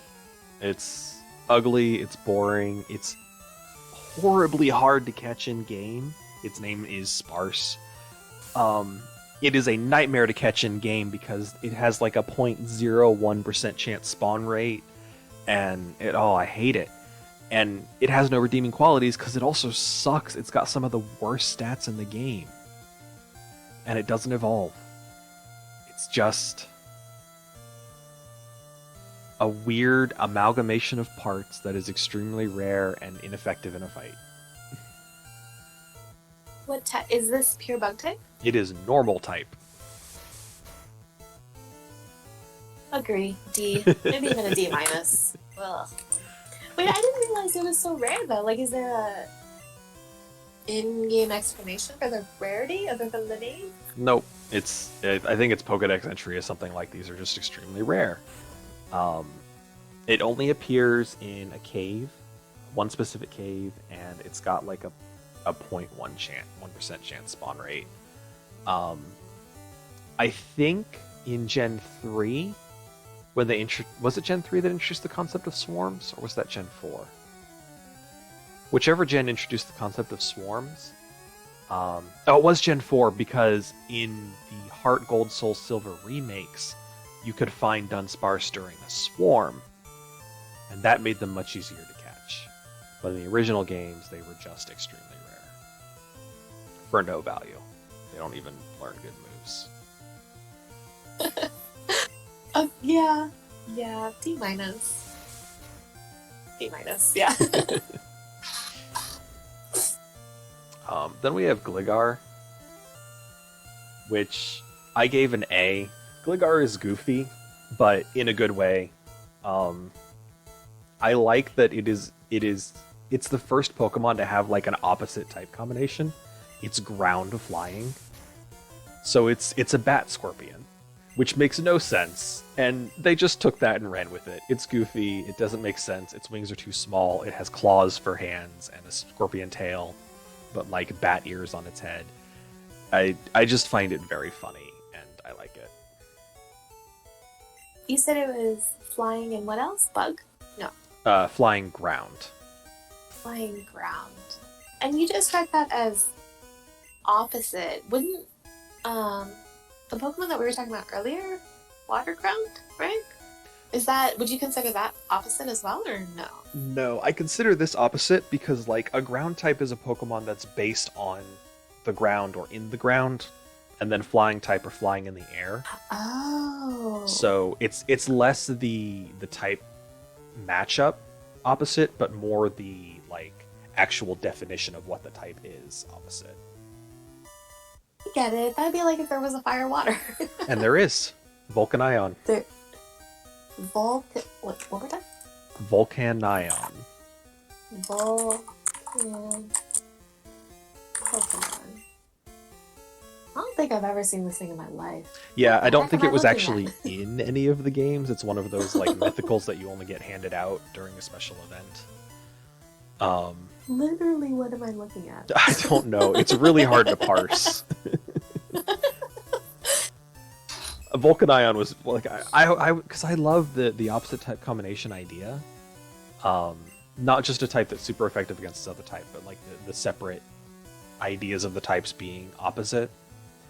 And there's so few of those Pokemon, and I was so excited for a fire water one, and it's like that's what you did with it?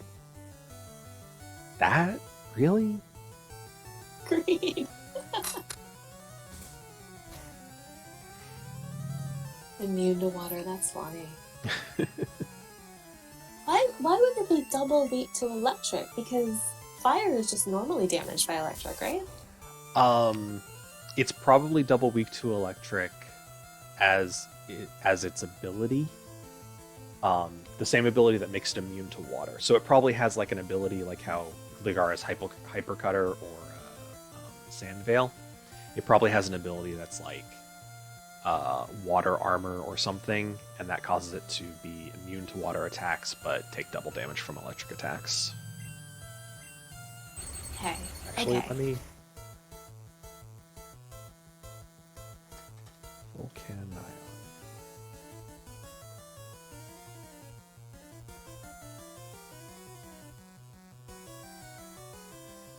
Wait, water absorb?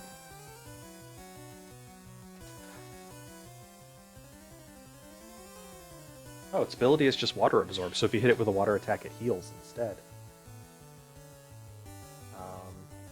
So why would it be double weak to electric? Oh, it's not. It's just regular weak to electric because it's part water type. Am I looking at the wrong... Okay, hold on. Bulbapedia, Volcanion, type effectiveness, weak to electric, right? Yes, weak to ground, rock, and electric 2 times each. Yeah. That's normal weakness. 4 times is double weakness. Oh. If you're weak to something, you take double damage. That's why it's 2 times. And then if you're double weak, then it's 4 times damage. I get it. Okay. That doesn't help with my already poor number skills. Alright. Okay. Good tangent.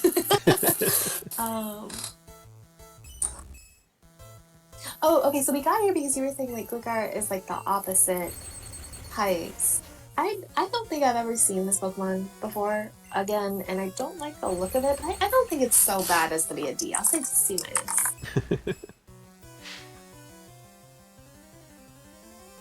I'm gonna revise my next one too. Next is Steelix. I gave it a B. He's okay. He's very sturdy and strong looking, but he's too short. I feel like Steelix should be a lot longer than it is.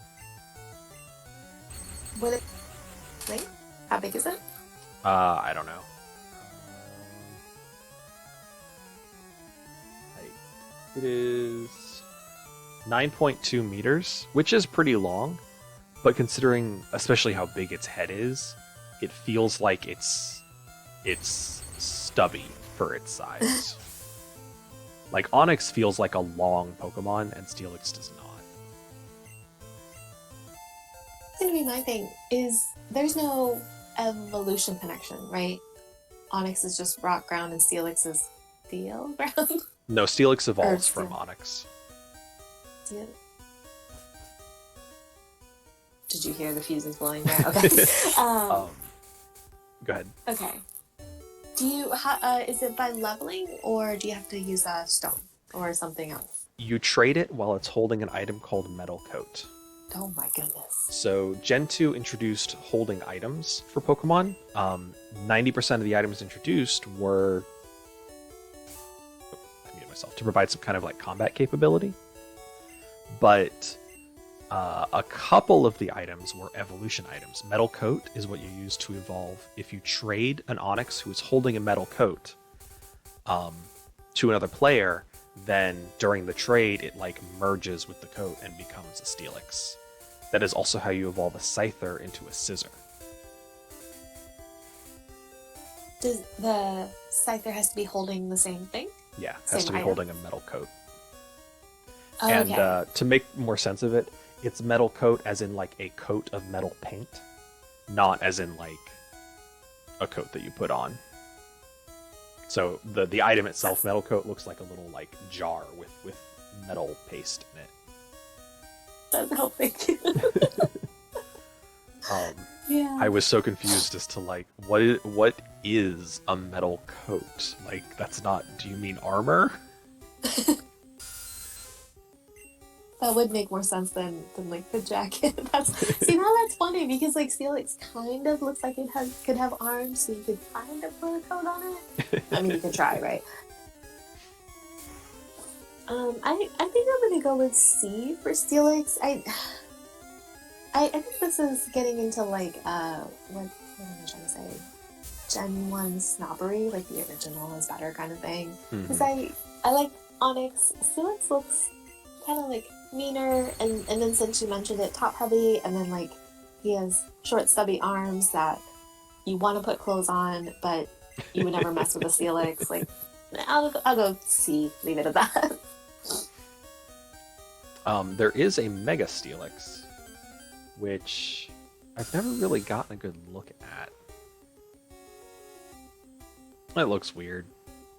It looks like anime Steelix, which yes, Pokemon is already anime, but this looks like this is my final form anime Steelix. Oh my gosh, yeah, that gets like a C minus D plus. There's a Not a fan. lot going on there. Not a fan. Snubble, which I am a little surprised at your rating. Though I guess these are bulldogs instead of pugs, but still, Yeah. I kind of thought the ugly cute dog would get a higher rating from you. I gave it a The C. owner of 2 'cause- pugs. Yeah. yes, I gave it a C because they're boring. I have nothing to say about them, honestly. It kind of looks like it's wearing a muumuu, which is kind of funny, but that's it. Yeah, I think so. To your point, very like bulldog vibes. I want to say Snubble was like kind of mean in Pokemon Vacation or Pikachu Vacation movie. But to your point, maybe not so far as a D. I'll say C minus. There was something else. Oh, it's fairy type. Is that right? Yeah, it was originally normal type and then got changed to fairy in Gen 6.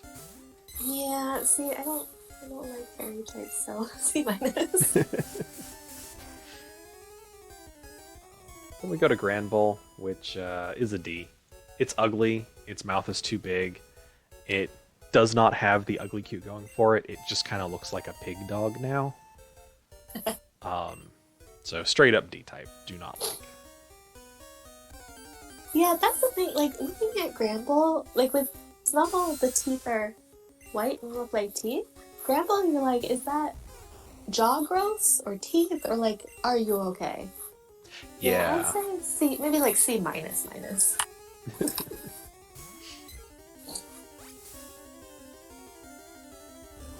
Quillfish, which is a meme, still a D.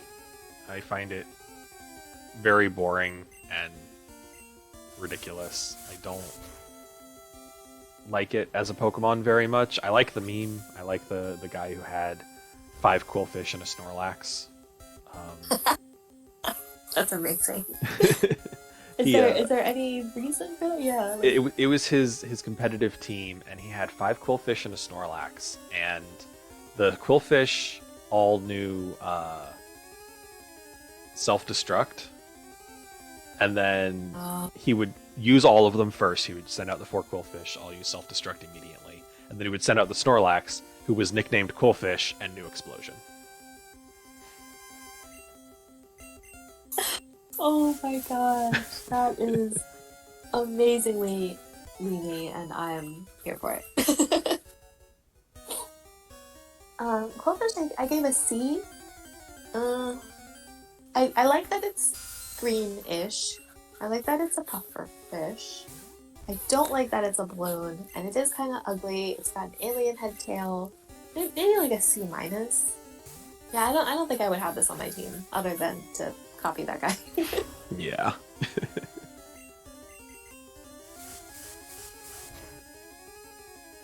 Then we have Scissor, who is not quite S tier for me, but I do like Scissor. I think he looks very, very badass. I like that he's not actually stronger than Scyther. The stats are just distributed differently, so that I can still enjoy having a Scyther, and I don't feel like I'm missing out on not evolving it. I generally like Scissor more than Scyther, but I like that, you know, you don't have to use Scissor.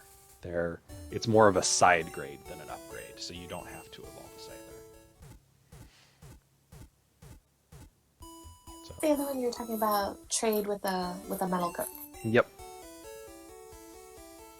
Okay. Yeah, I gave it a C, which because I used to really like Scyther, and then I realized it's kind of fragile. Like, I don't know how it does in, like, I don't know in terms of, like, stats or battles, I guess is the word, but I realized, like, it's bug, right? And so, like, pretty, I want to say, like, transparent, but that's not the word. It's just like, thin and, like, papery, right? Okay, that's another question I had. Is it not Sizer? I always thought Scissor. It could be Sizor. I actually don't know either. And I also like green better than the color red. And yeah, I don't know. C, yeah. To your comment of Scyther is flimsy, fragile, Scissor is what makes up for that. So Scyther's stats are all in speed and attack. Scissor is all in attack and defense. So basically the stat distribution change is Scissor is much slower than Scyther, but is a lot tankier. Oh, okay. So, just to make sure I'm following, like, Scyther is fast, attacks fast, but like is a bit of a punching bag. Yeah, he's a okay. glass cannon. Okay, see, that's right up my alley. Yeah, the Ink Rush and Splatoon, you're fast, and that's about it. Later on, Scyther gets a cool ability. Oh, Jesus. Screech sucks. And I guess Scissor can have it too, called Technician, that boosts the power of moves with a power under power of 40. I think it doubles their power. Or something like that. You can... Basically, it makes weaker moves a lot stronger to use. And I'm still waiting for the day that I can work that into a team composition. Because I think that's really cool and has a lot of good potential. But it works better for Scyther than for Scissor, I think. because I think they learn different moves. But I just wanted to comment on that. Also, there's Mega Scissor, which, again, kind of like the Mega Steelix, looks like hyper anime form and not actually very great. His would you call it claws? Pinchers? Mhm. They become serrated. Yes. Or they grow teeth. Yeah, he looks much more robotic there and not in a good way. Yeah, I can see it. Much more mechanical.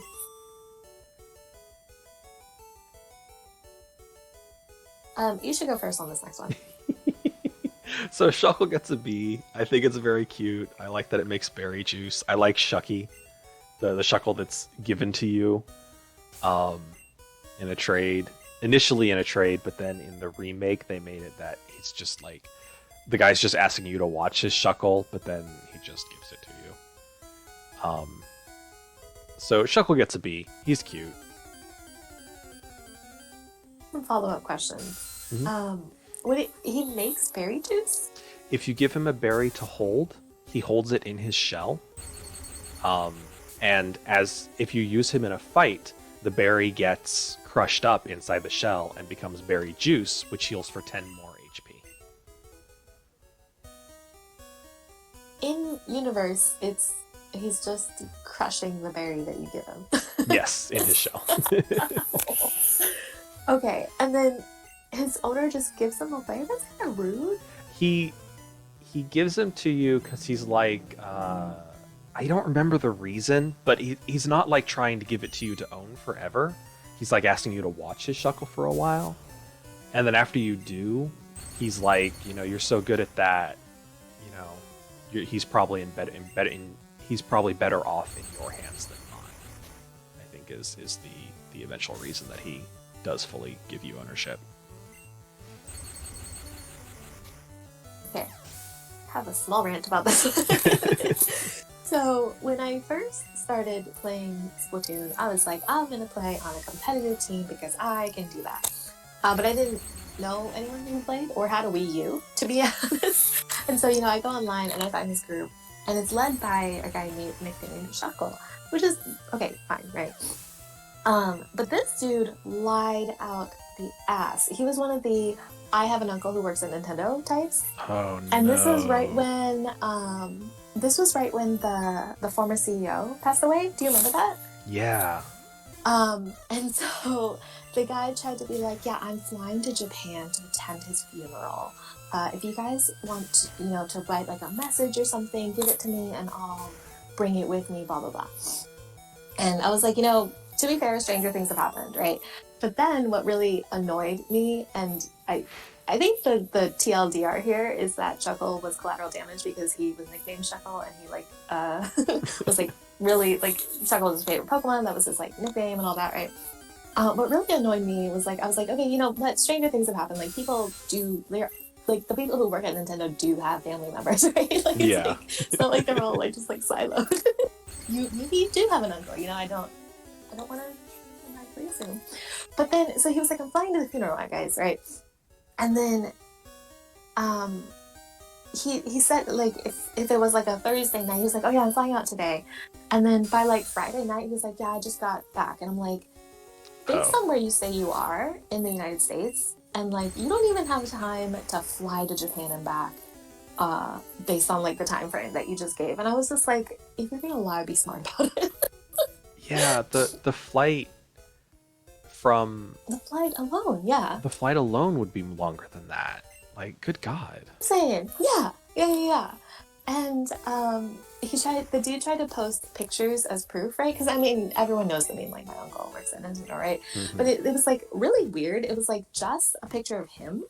And there was nothing, no homage to the former Nintendo CEO, which you'd think if he was going to his funeral, there'd be a picture and maybe I don't know, a something, right? Yeah. But it was just a picture of the guy, and I was like, do you think we're stupid? Are you trolling? What's happening here? But yeah, that just really, really rubbed me the wrong way. I get that people lie on the internet and present the truth on the internet, but like, be smart about your lies, you know. And it's collateral. I'm sorry, Shekel is collateral damage. There was someone I knew in college who was similar to that. It was never like, she didn't have like an ongoing story of like my uncle, you know, works for Nintendo or anything, but she had to be like an actual condition or something, like chronic lying. Oh, sure. The the point that it became painfully obvious that was going on, the expansion for Wrath of the Lich King in World of Warcraft had just come out, and the day I had to go to school, the day that it released, and I had waited in line the night before to get my collector's edition, and Nice. in it there was a DVD that had cinematic trailers for other games, including the cinematic trailer for StarCraft 2. And that was the announcement that there was going to be a StarCraft 2. I had some friends who were fans of older Blizzard games. They didn't play WoW, but they liked StarCraft, they liked Diablo. So I brought that DVD with me to school with my laptop to show to some friends. And I pulled up the StarCraft 2 trailer on it, and we were watching it. And she walks by and looks at it and goes, "Oh yeah, I've seen that." I'm like, really? Because this just released today. This is the first they've announced it. Yeah. And she's like, "Oh no, my brother showed that to me a month ago." And I'm like, "Really? What happens to the guy in the trailer?" She's like, "Oh, he dies." No, he gets armor put on, so no. Oh, jeez. Yeah, like, if you're gonna lie, like, be better about it. Like, it sounds like she wouldn't have played WoW and also gotten the collector's edition for the DVD. Like, no, right? Yeah. Oh, that's... Well, you don't still talk. I was like, you should ask her how long a flight to Japan takes. Yeah, I lost. I don't even remember her name, to be honest. We were not super good sure. friends, especially after that point. I mean, did yeah, not make an effort. understandably so. Yeah, so I think I will limit myself to one rant per Rice stream. one recusal, one rant.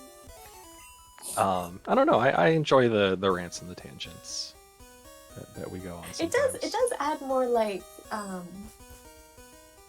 want to say the word excuse, but that has a negative connotation. Backstory, explanation for some of these rankings, especially the ones where it's like, quote unquote, unpopular opinion. Yeah. I think it's good to actually get the reason why we're rating them instead of just being like, B, I don't like it. I'm not, or D, I don't like it. I'm not going to explain it. Moving on.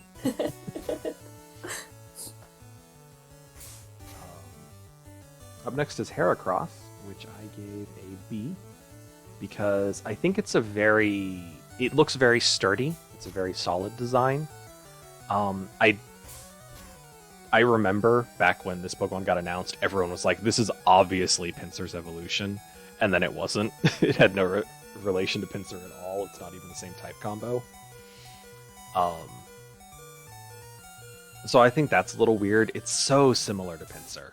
Like, yes, it's a Hercules beetle instead of a Pinsir beetle, but like the body shape, the arms, it's so similar to Pinsir. I don't really know what the idea was behind that. Pinsir is pure bug. Yes, Pinsir is pure bug. And then Heracross is bug field? Bug fighting. Oh, way off. I see, now I'm like, do I see a resemblance to Pinsir? Because I really liked Pinsir in Gen 1. I thought it was like pretty unique. Like, there wasn't another similar one design-wise in Gen 1, and it was bug type and it was huge, as opposed to like the Caterpies that was just like creepy crawlies. Mm-hmm. But I don't like Heracross. I don't know why. I gave it a D, which seems low. I'll say C minus. It does have a mega evolution. I like what happens to the horns. I don't like that it gains abs and these weird, like, bloated hands. I guess they aren't really abs, but this, like, weird vent on its stomach, and then weird bloated hands. I like the horn, but...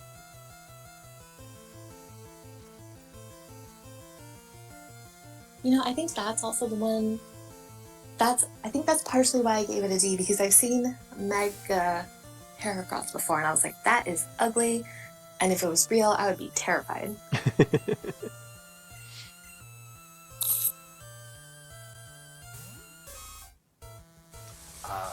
we have Sneasel, who I gave a B. It's alright. They get a little... They get very, what's the word? Zubat-y in the later games, where they're just fucking everywhere, and you encounter one every 2 feet in certain caves, and they're constantly, like, critting you and one-shotting your Pokemon. They're just annoying to fight. I'm actually going to revise it to a C for that, because the number of times that I've just been like, God damn, Sneasel's everywhere. So, okay, that's a little bit confusing to me, because you said they're like everywhere in caves, but isn't this like a cat? I never really thought of it like a cat. I guess it is kind of.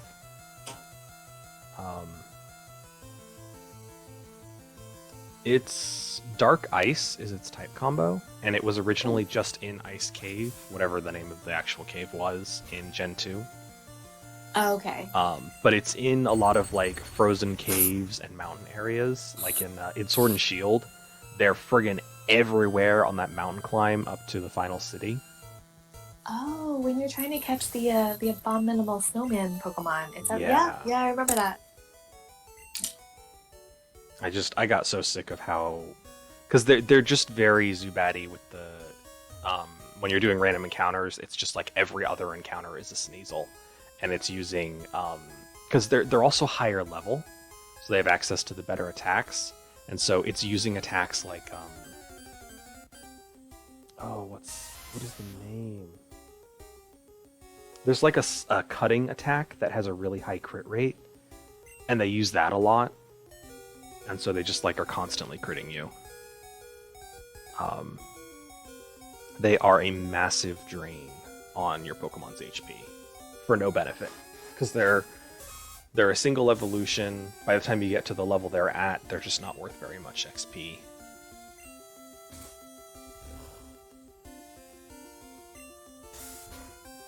I don't remember any of that in Gen 8, but I will agree with your rating. Actually, I will go lower, C minus. It was less bad in Gen 8. I think it was Gen...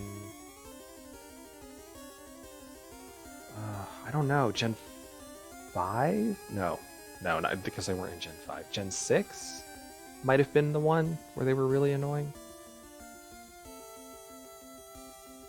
No, it was Sun and Moon. Because I was trying to get the damn Razor Claw to evolve it, and the only way you could get a Razor Claw was, like, catching one. So I was fighting so many of these damn things, I got so sick of them.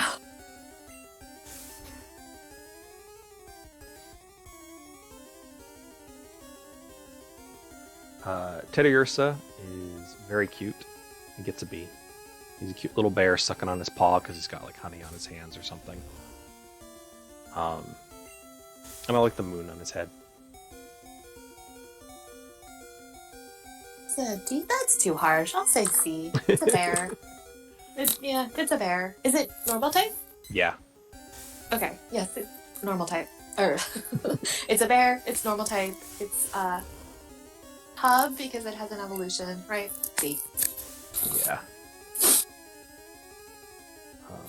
The evolution is Ursaring, who I also give a B because he loses all of the cuteness, but he turns into kind of a badass. Also, Ursaring has one of my favorite abilities. There is a really nasty thing you can do with Ursaring. There's an ability called Facade.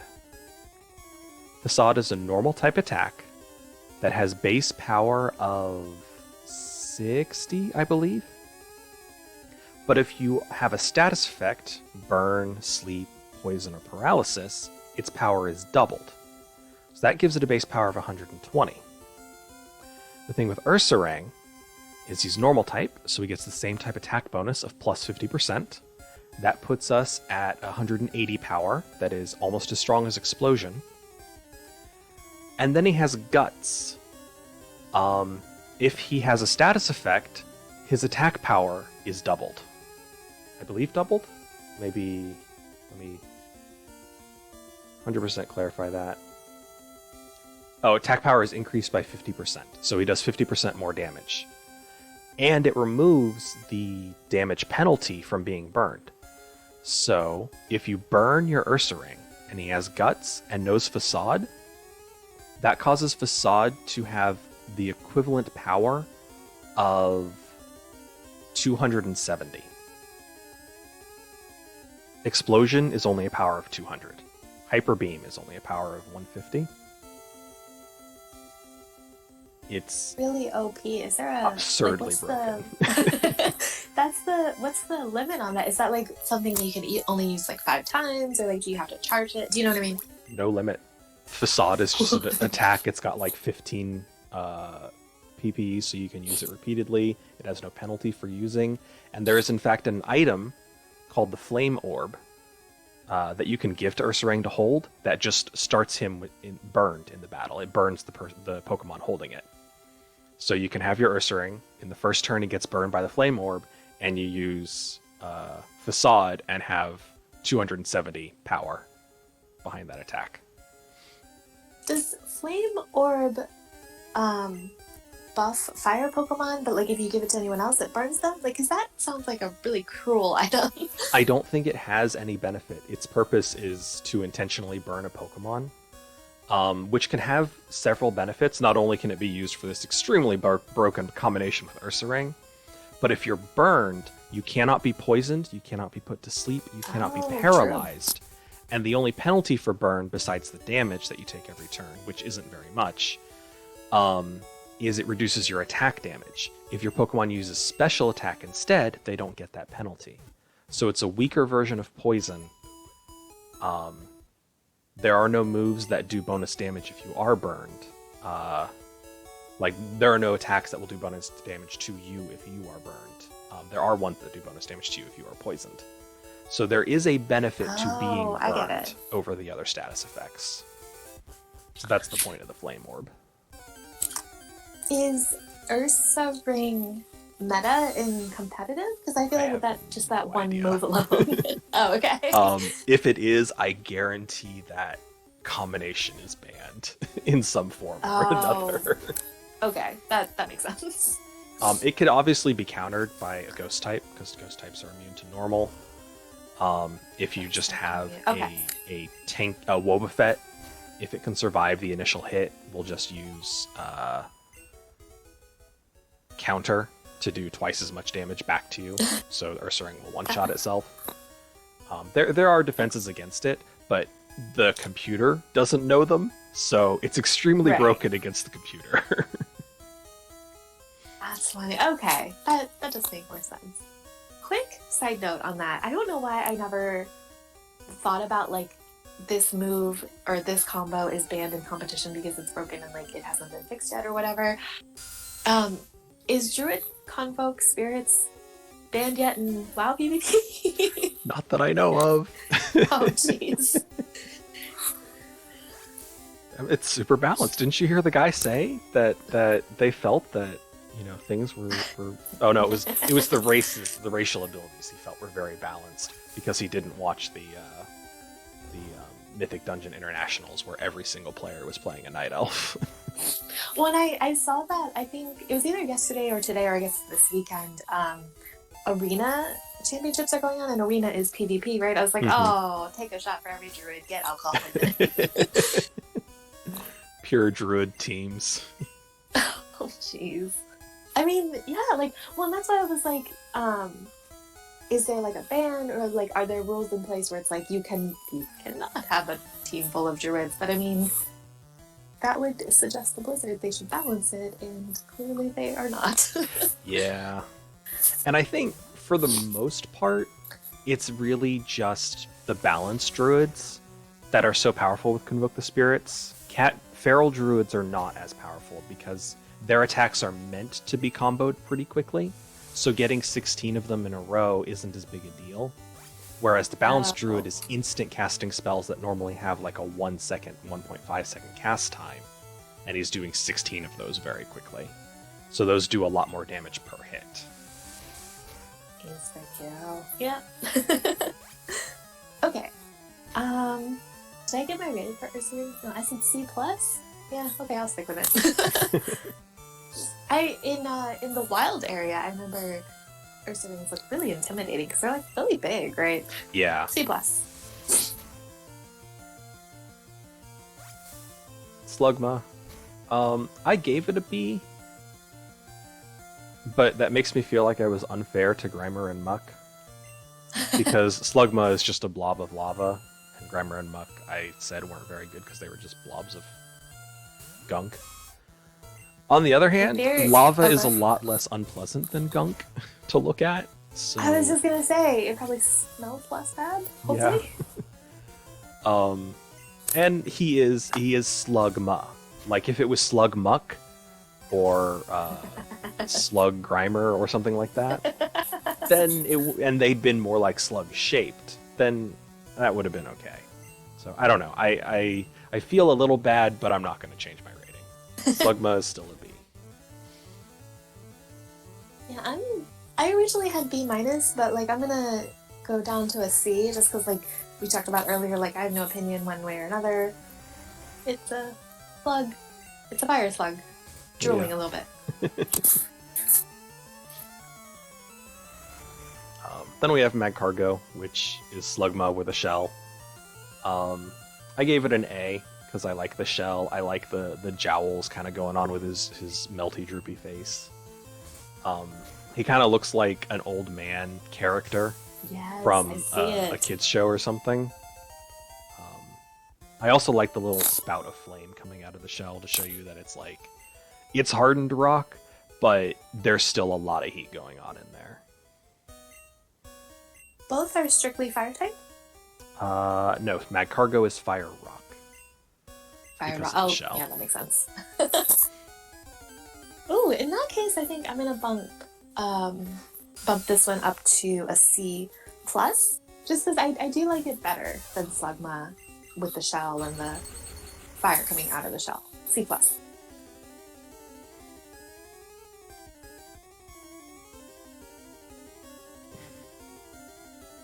This picture of Swinub. I like Swinub. I think he's very cute. He gets an A. I didn't care for or about Swinub for a very long time until Piloswine or Mamoswine came out, and that caused me to reevaluate Swinub and Piloswine, and I think Swinub is adorable. So he gets an A. Great. Even without being able to visualize, you said Mamoswine, right? Mm-hmm. Even without being able to visualize that one, like I'm gonna edit my Swinub A-. This picture makes it seem like he's like very tired. He's a blob. He just wants to sleep. He's being dragged into a Pokemon battle. And I think that's oh, sorry. I think that's not incorrect. I think I don't know how they are in the anime, but up until they got their 3D model where they're like sniffing at the ground and moving a lot, they all seem to look like very tired blobs who didn't really want to fight. And a half A-.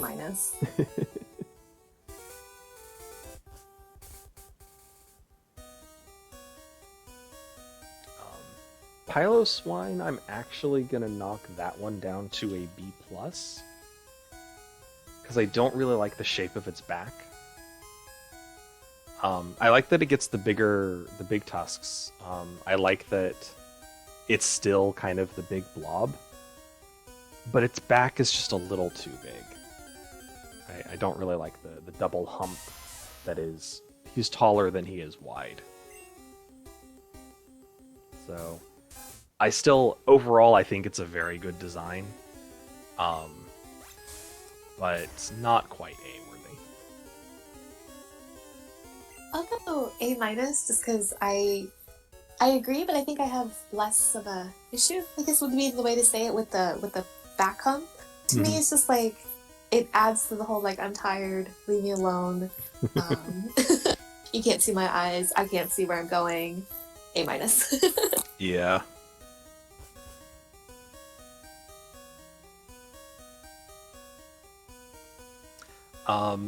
Corsola, I gave it a B, but I think that was more for the Galarian variant. Base Corsola is kind of boring to me. He's a little cute, but he's literally just a hunk of coral. And it doesn't really make sense that he walks, because apparently even his little feet are hard sticks that don't move. So whenever you see a 3D one walking, he's doing that lifting up one side of his body and pivoting and then putting it down and lifting up the other side and pivoting. That kind of like how you like walk a heavy chair across the floor. If it's too heavy to lift. And that doesn't really make sense.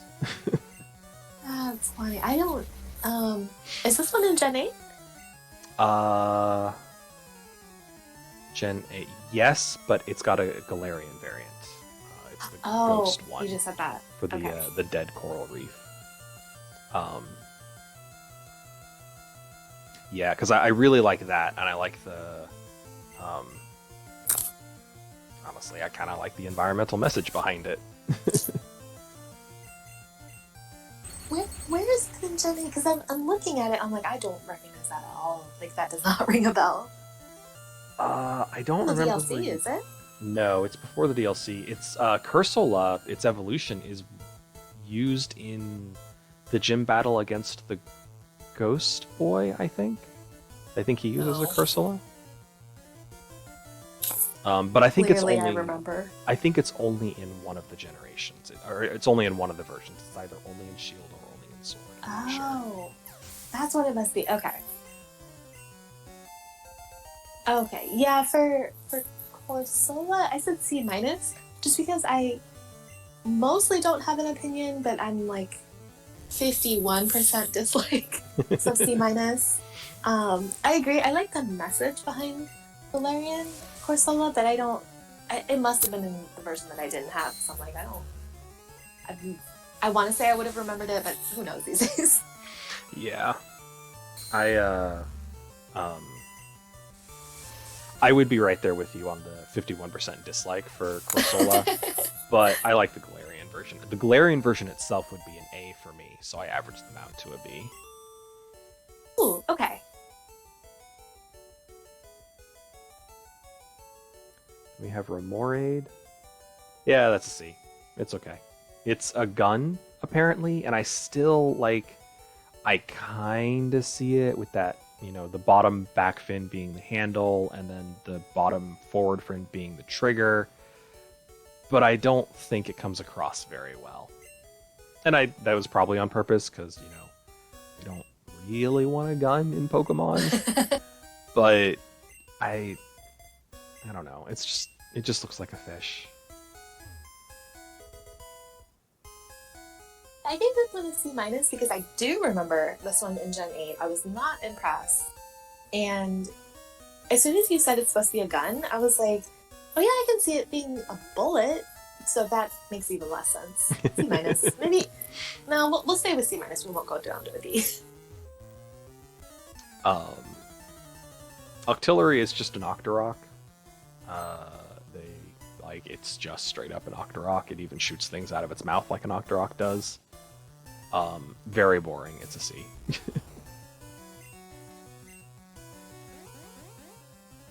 An Octorok?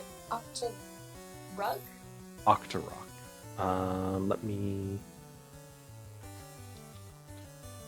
They're creatures from Legend of Zelda.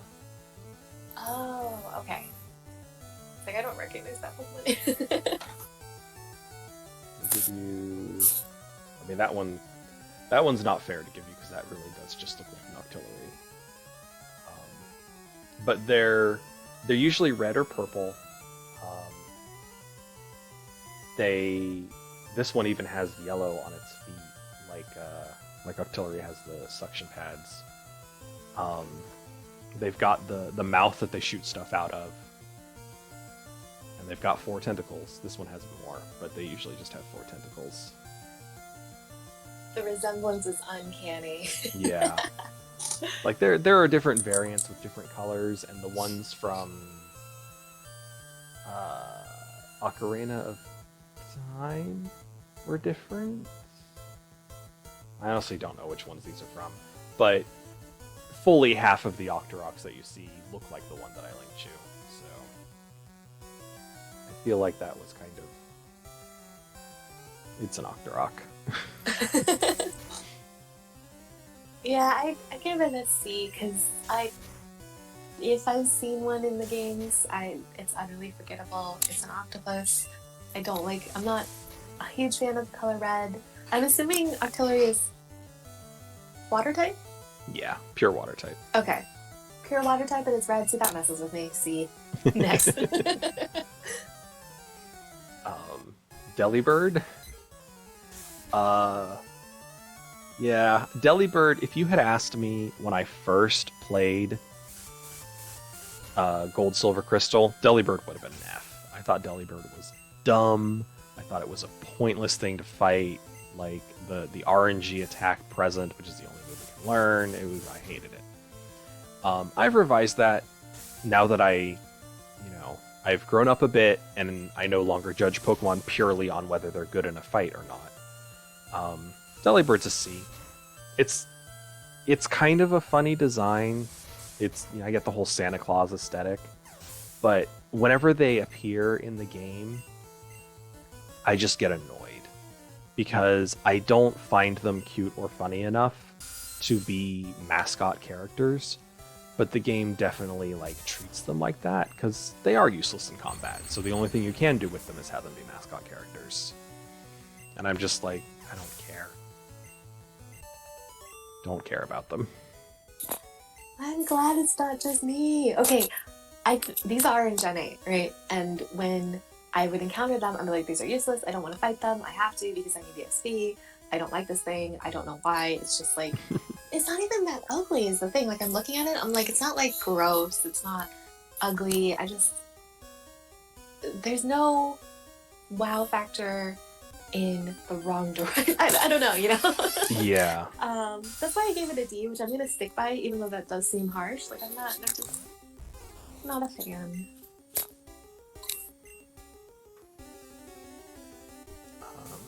Mantine, I gave a B. I think they're cool. I like manta rays, so there's that. I also like, well, that doesn't come in play until later generations, that the prior evolution to Mantine evolves by having a Remoraid in your party, because you always see a Remoraid attached to a Mantine. There's always one under its wing. It is. Yeah, okay. You said you gave this a B? Yeah, I like it. It's mostly because I like manta rays. I'm with you there. I give it a C plus because I like the manta ray part of Mantine. I don't like the Remoraid that's attached. C plus. Skarmory, I always forget that Skarmory is in this generation. I always think that it came out in Gen 3 because of the Ash area where you encounter them. I used to not be impressed by Skarmory. I thought its wings were stupid because they're just like blades. But I like seeing the 3D model makes it look a lot better to me. I also like the sound that it makes in the game. So I gave it an A. Overall, I just don't really have any complaints about it. And there are enough features that I like that it gets an A. Is Skarmory steel flying or pure steel? Steel Like it flying. has to be steel flying. Yeah. Okay. Yeah, A minus. This is one of the few Pokemon that when Gen 2 came out, I kind of had like, I don't know if I fell off the Pokemon wagon or my parents were like, you need to stop playing video games. Either way, this was one that was still like hyped up enough that like I heard about it. I was like, oh yeah, that's pretty cool, a steel bird. It looks dangerous. Like it looks like it would mess you up because it's a steel bird. So A minus. And it answers the age-old debate of whether steel is heavier than feathers. In case you were wondering.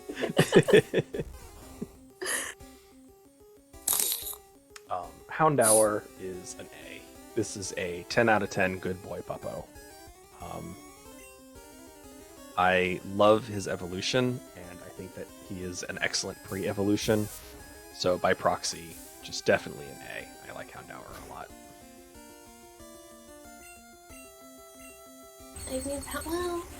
So I gave Houndour a B minus because obviously I like doggos.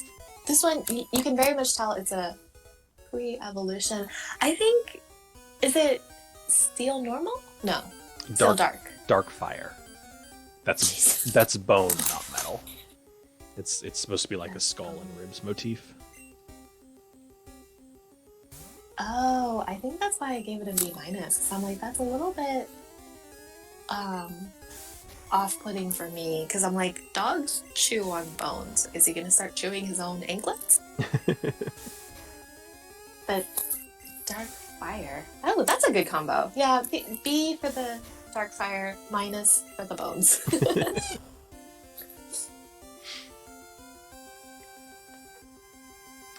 Houndoom, I love. Houndoom is an S tier. This generation probably has the most S tiers out of any generation for me. It is a Hellhound, and I love it. I love the Hellhound look. I love the horns. I love the skull on a necklace sort of thing going on. I like the devil tail, and I love that it is a dark fire type. I think that it is a very well done Pokemon. I don't really care for its Mega Evolution. I think the Mega Evolution is trying a little too hard. I think they got it right with Houndoom, and it did not need the Mega Evolution. No, jeez. Yeah, it becomes, the bone is supposed to look like armor, but it doesn't really to me. You know what my first thought is? If Mr. Denathrius's dog went to Maldraxxus for a day and picked up some armor there. Like, yeah, the Mega Evolution is a step down from the, I guess, regular form, non-Mega form. Yeah. I'm gonna revise mine to an A minus because even though this has more bones, both the Mega and the non-Mega, it's very like sleek, and the way the doggo reminds me of like the brown and black reminds me of a Doberman Pinscher, which I've always wanted. But after having 2 small dogs, I realized I cannot handle a large dog. So it's still a pipe dream, and he kind of looks like that sleek design of like, and the tail is good. So A minus.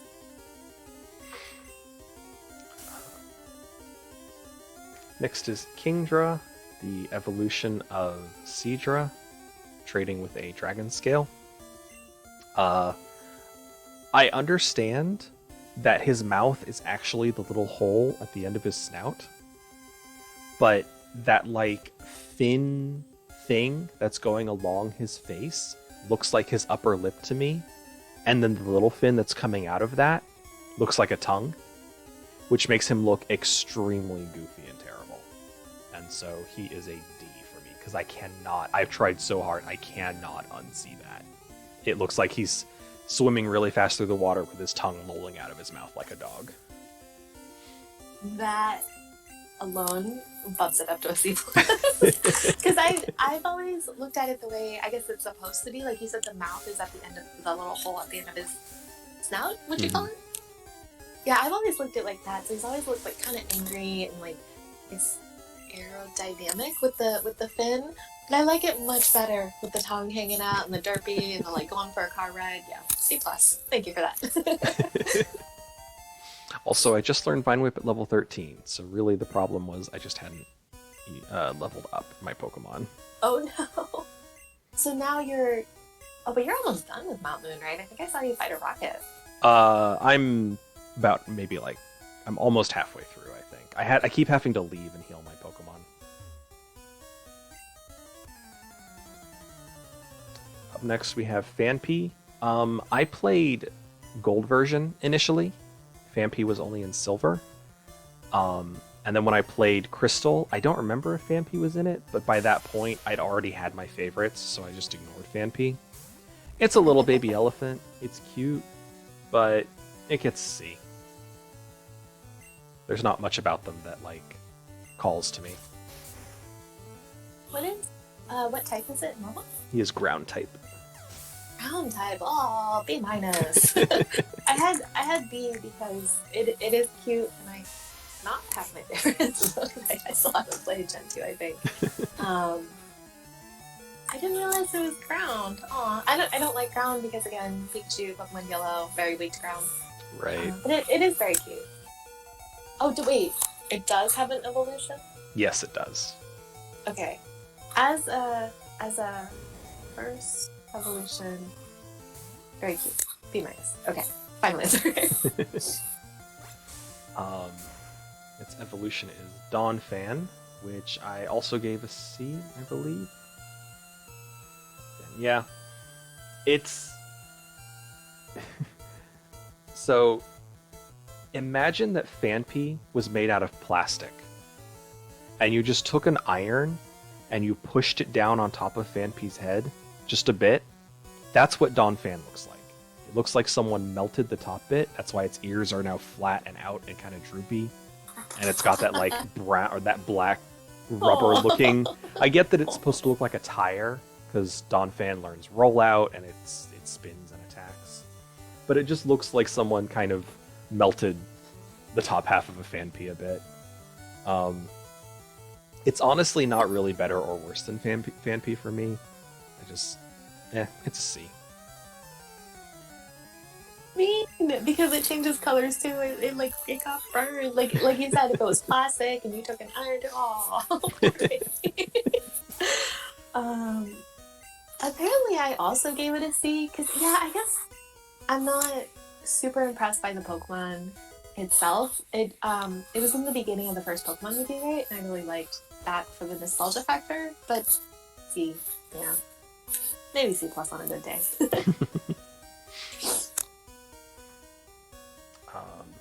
Porygon 2. Give it a B. Porygon didn't really need an evolution, but it's nice that it gets the stat upgrade to make it a more relevant Pokemon to use. And I like that it turns from... It basically gets more pixels. The quality of its rendering goes up, and I find that kind of funny. That it goes from the old polygon blocky shape to a smooth, sleek Pokemon as if its graphics got updated. But that also just kind of makes it a rubber duck. So it's a B. I'm actually going to BRB for like 2 minutes to get some more water. Okay.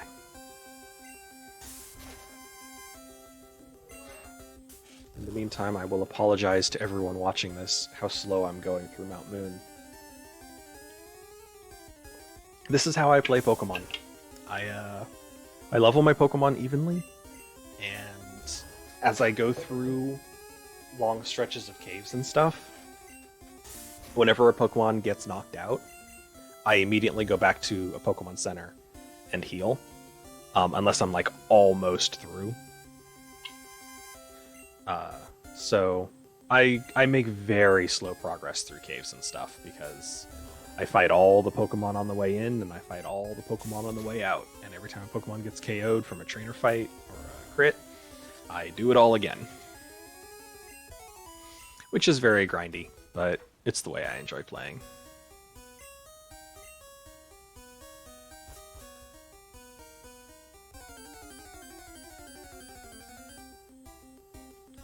Finally, a Paris. Except I cannot hit it with Spearow.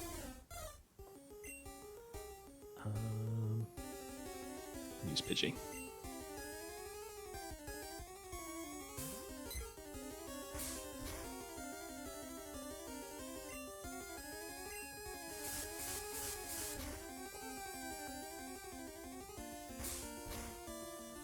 I actually think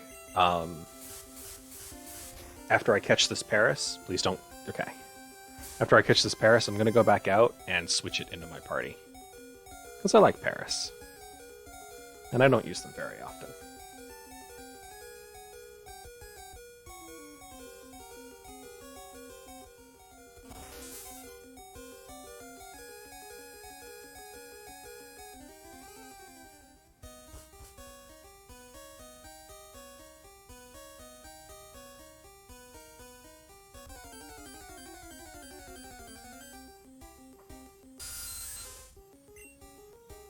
I'm back.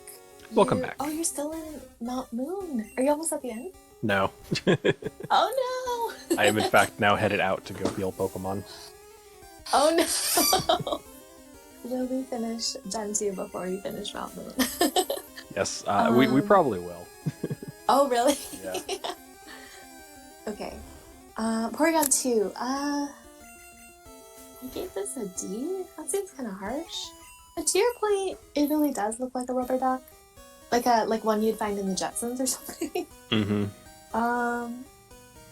D. Yeah. Oh, actually, I wanted to ask, how do you get Porygon 2? You don't have to, like, do the Gen 2 equivalent of the gambling, do you? No. Well, I don't remember how you get Porygon in Gen 2, but to get Porygon 2, you have to trade a Porygon with the item called Upgrade. Because you're literally just upgrading it to Porygon 2. Is the item specifically for Porygon 2? Yes. Oh my gosh. Yeah, D. I would get so annoyed if that was in my inventory and it had one use. And if I didn't have anybody to trade with, yeah, I would.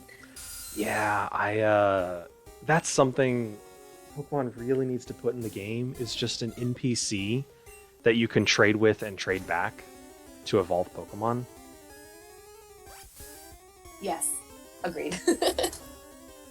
I still have the stream saved for Coma, and I took, what, it was at 1 or 2 hours, and like you literally had to log on and help us.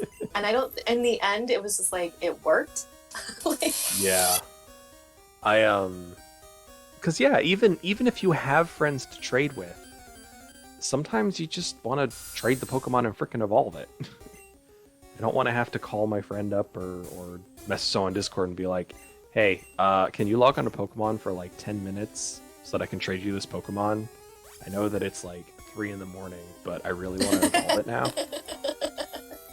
I know that your Switch is probably hidden under a pile of books, but I need your help.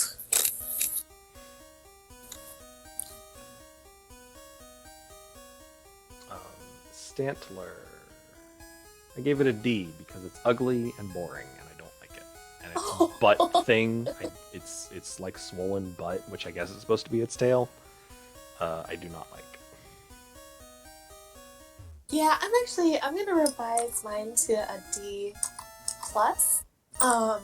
Because ProCD also pointed out like the face looks like it got stung by a bee, and I'm like, yeah, the face and the butt got stung. Yes. The plus in the D plus is like, I'm sorry you got stung, but otherwise, good grief. I'm sorry that God made you this way.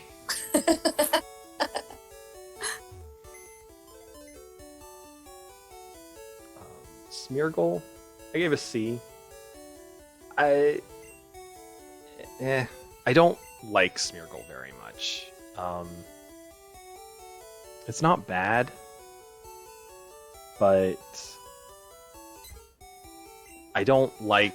I like the concept of the sketch ability and being able to pick literally any moves you want as long as you can go up against them to learn them. But in practice, it's a huge pain in the ass, and also Smeargle is pretty weak. So even if you get really cool broken move combinations, he's not strong enough to make real use of them. So I find him underwhelming, and he doesn't look good enough to warrant more than a C to me. Agreed. You know, I originally gave it a C minus just because the whole like paintbrush motif done dirty, but like now like with your explanation of like the stats and like you said he's weak and it's like not great to fight with. That's even worse. See.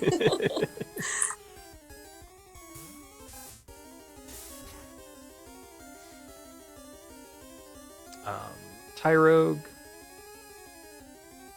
I gave it a B. I'm revising that to a C minus. We did not need a Tyrogue. I didn't need anything tying Hitmonlee and Hitmonchan together. And Tyrogue is just like, I don't know. He's not ugly, but I just don't like his design. I already struggle. I don't like a lot of fighting types, and Tyrogue is like the epitome of fighting type. He just looks like a little kid with spiky head. I don't like it. I will completely be mean, I guess, and say, yeah, I think he is ugly indeed. Because in the picture, you know, that's a very like wrestler position, but he's not wearing the correct wrestler outfit. And to your point, like the spiky head, is he rock type or ground type? Half ground? He's just fighting type. Yeah, no, ugly design, wrong clothes, 3 fingers, D. I think the spiky head was to have him be, because he's the pre-evolution to Hitmonlee, Hitmonchan, and Hitmontop. So I think it was to kind of hint at Hitmontop and Hitmonchan's heads. The way that Hitmontop has the one spike on his head and Hitmonchan has that like kind of hair going on. But it just looks weird and awkward on him. Agreed.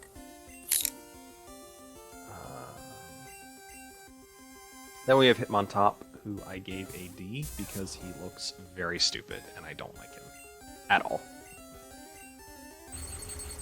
He breaks away from the Hitmonlee Hitmonchan naming convention, where they're actually named after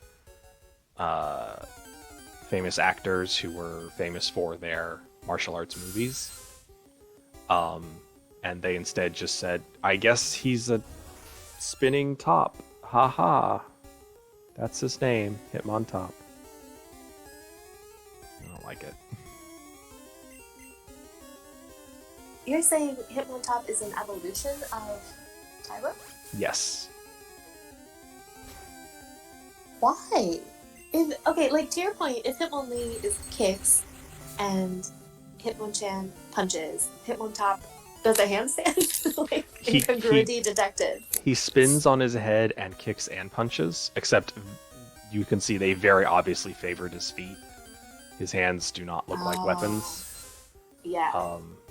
But I think it's more just like the fighting style. Hitmonlee is kickboxing. Hitmonchan is punching, boxing, I guess. Hitmontop is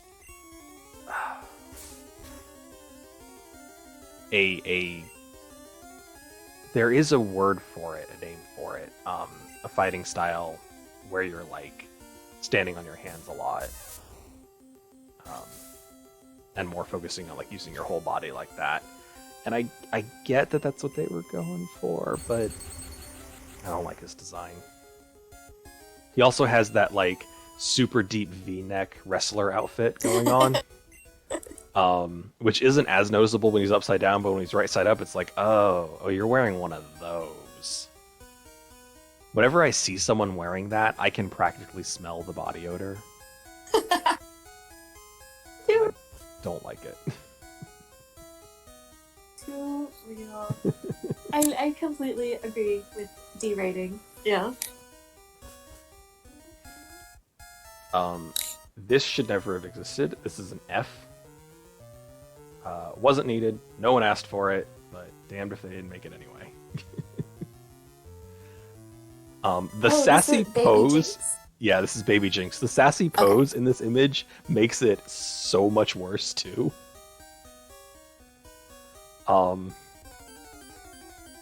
It just it's creepy, and I don't like it, and I wish they hadn't made it.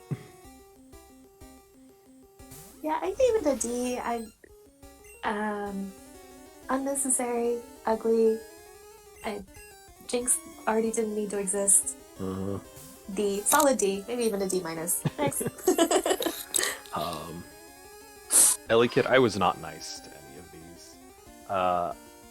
I say as I gave Ellie a B, revising that to a C.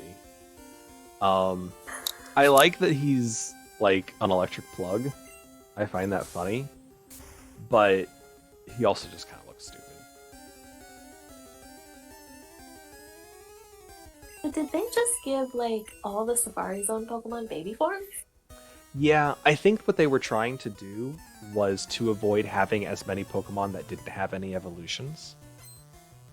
Okay. So they were trying to either add evolutions to Pokemon, add later evolutions, or give pre-evolutions. Because the Pokemon Jinx, Electabuzz, Magmar all had pretty decent stats, so they didn't need further evolutions. Oh. But none of them evolved, so they thought it might be better to give them, I'm assuming anyway, they thought it might be better to give them baby evolutions so that you can feel that sense of progression. Well, I guess I disagree there. Yeah, because I like Electabuzz. How do you pronounce it? Elekid? Elekid? Yeah, Elekid or Elekid, I'm not sure. This plug. I'm actually going to revise to a C minus because I think the plug makes it look pretty ugly. Final answer. I think this Raticate is going to kill me. Uh-oh. Magby, I gave a C. I like that his stomach is a little like flame symbol, but his weird lumpy head is unpleasant to look at, and I don't like his mouth.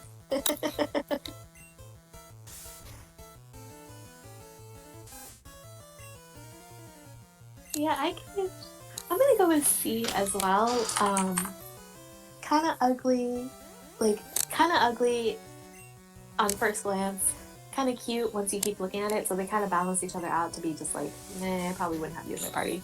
C. Yeah. This abomination, I ranked it F, and my only commentary is Y.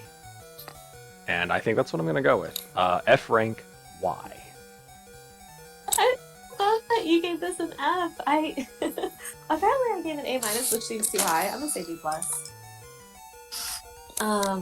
B plus because when one of the few memories I have of like when all this came out, I know there was a Pokemon card called Moo Moo Milk that was Miltank milk, right? Now that I say it out loud, it's kind of grotesque.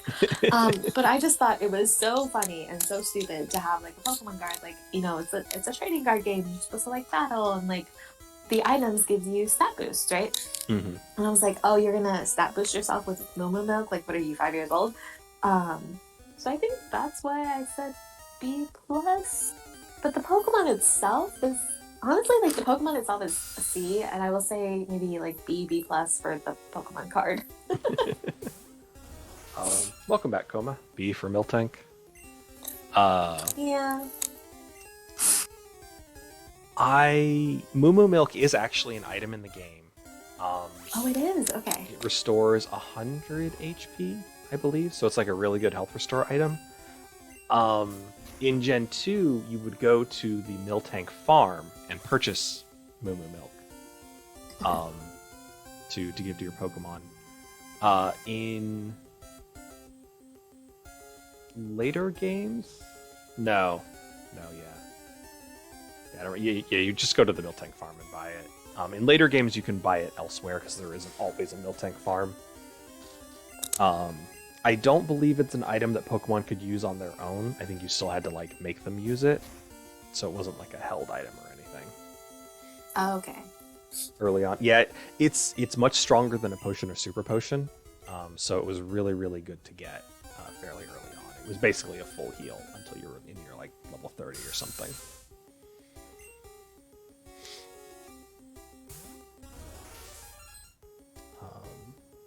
Blissey, it barely looks any different from a Chansey. It's just got like weird growths all over it. This is just a Chansey that forgot to shave one day.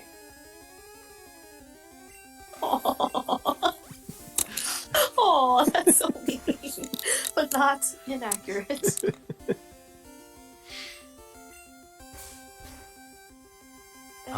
What did I give it? I Maybe gave the it evolution? I gave it a D. Yeah, this is Chansey evolves into Blissey when it has high enough friendship. I know that's amazing.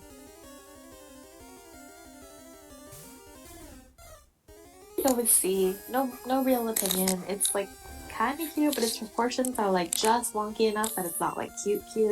Plus, it's got the egg. I didn't realize it was an evolution. I thought maybe it was just like a counterpart. That doesn't make sense. Oh. C. Yeah, I mean, I could see that with some of the later generations. They do have that weird counterpart Pokemon that are like, these are very obviously related, except they're not in game. Like a pink. It does kind of look like a pink Voltorb. Oh, we're on to the legendaries. Raikou? I don't know how to pronounce this one. The electric doggo. I like his design. I like his like Stormcloud cloak. I don't really like his tail, but the rest of him I like. Raikou? Okay. I give him a B. He's not my favorite of the dog trio, but I do like him. I'm gonna go with A- just because he's primarily yellow, and I like the color yellow.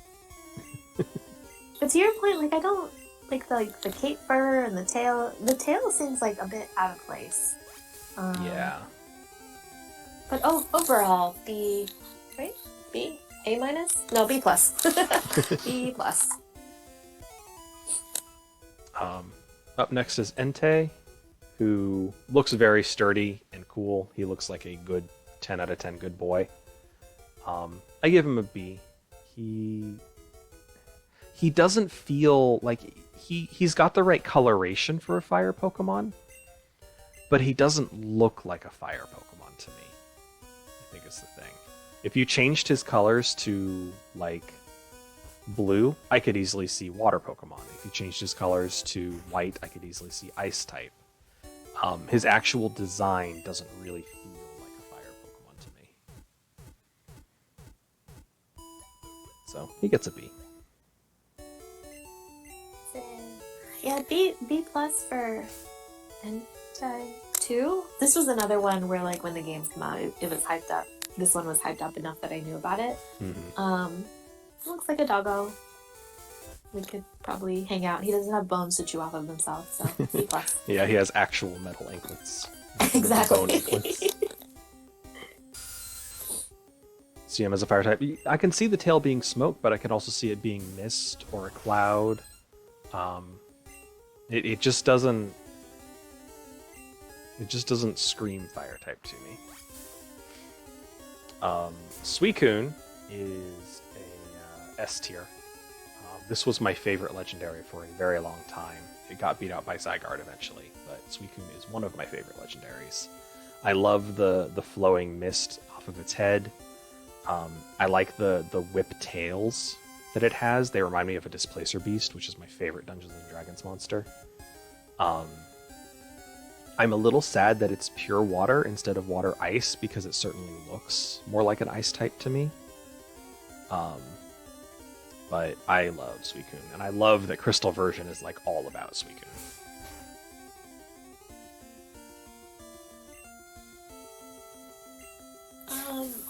You said Suicune is ice type? Not even like ice fairy?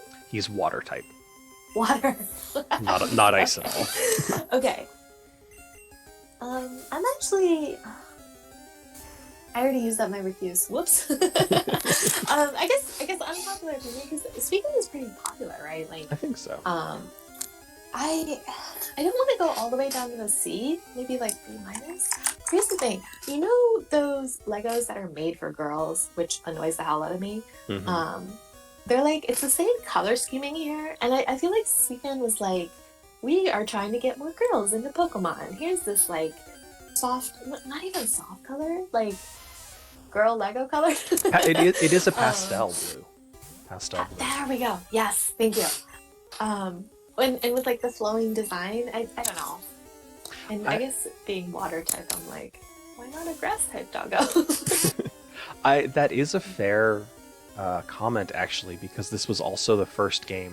Crystal version was the first game that allowed you to play as a female character. You could choose the gender of your starting character. Um, Crystal.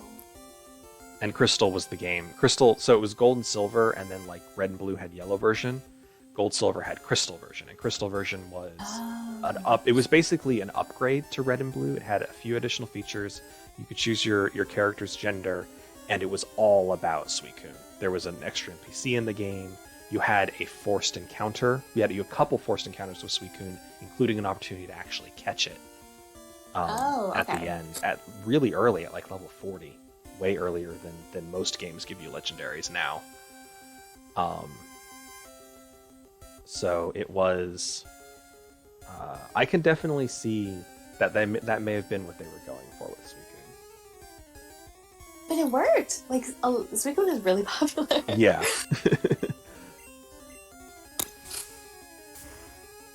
Is it okay if I post a link in your chat? Go ahead. If I can get the link. The one time I actually want to open a different browser, I just ended up changing some rankings, I think. Yeah, a T ranking, what is that? T for teen.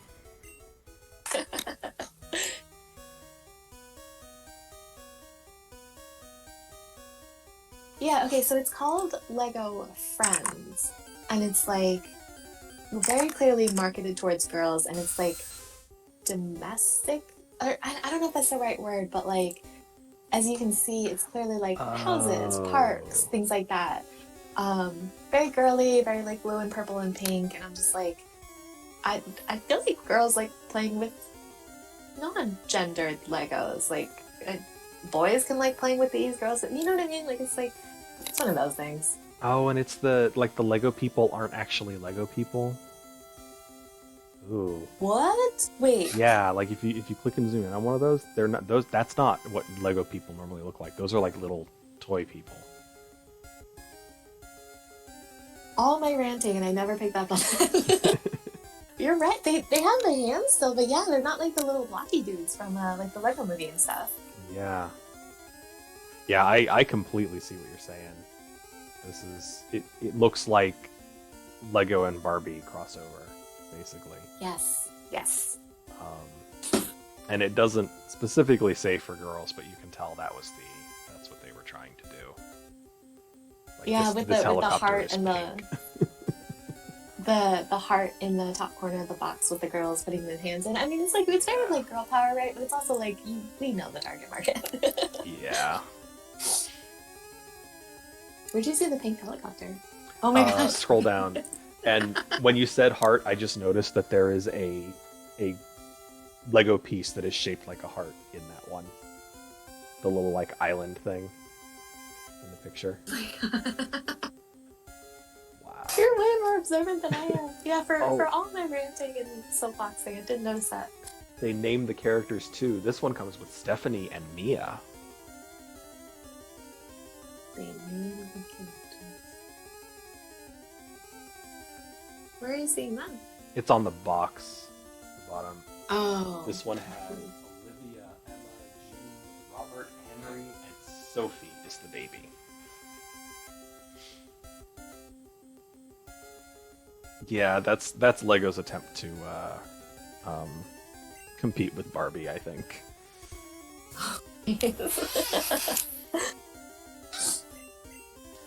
Um, oh, we are going back to non-legendaries. We have Larvitar.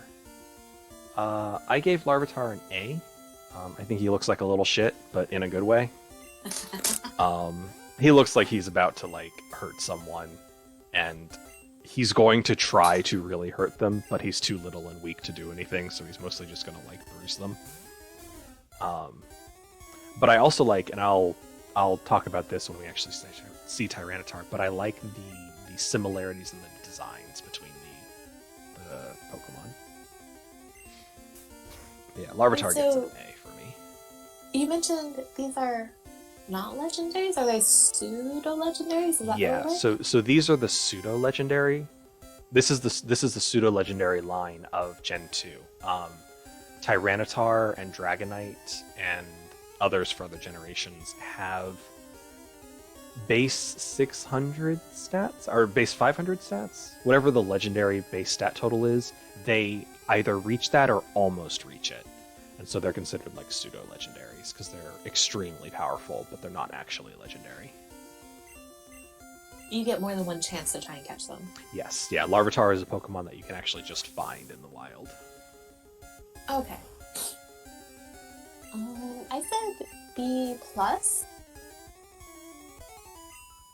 I think this is one of those where it was like, I do like the design. It's green, pseudo legendary. Doesn't feel like I want to give an A.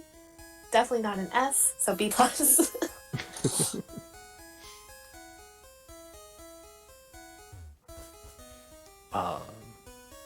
Pupitar, I felt was a very strange choice. We go from a lizard to a cocoon, but again, I'll explain it with Tyranitar. But it makes sense with the design. I gave Pupitar an A plus purely because of the design. I don't particularly care about it one way or another as a Pokemon, but because of what they did with the design, I like it a lot. Pupitar, like, just looking at it, I'm like, mean, old, metal Metapod. Yeah. He's a grumpy Metapod. Exactly. Yeah, I gave it a B minus just because I do like this like evolution line and like the fact that it's pseudo legendary, but out of the three, this is by far the least favorite.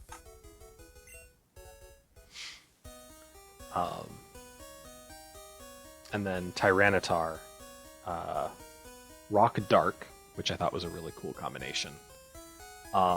So Tyranitar is obviously Godzilla, and that alone warrants an A plus. But so I want to take a look at the designs of the Pokemon. So look at Pupitar, and look at the ridge on the very top of it, that like 3 prongs that is like tucked into the face mask thing going on. And then look at Tyranitar. That's the shape of Tyranitar's head. Is those 3? You can't really see it in this picture, but he's got that 3 prongs. So that's Tyranitar's head tucked into that face mask. And then if you look at Tyranitar, he's got the eye holes that Pupitar had on his chest.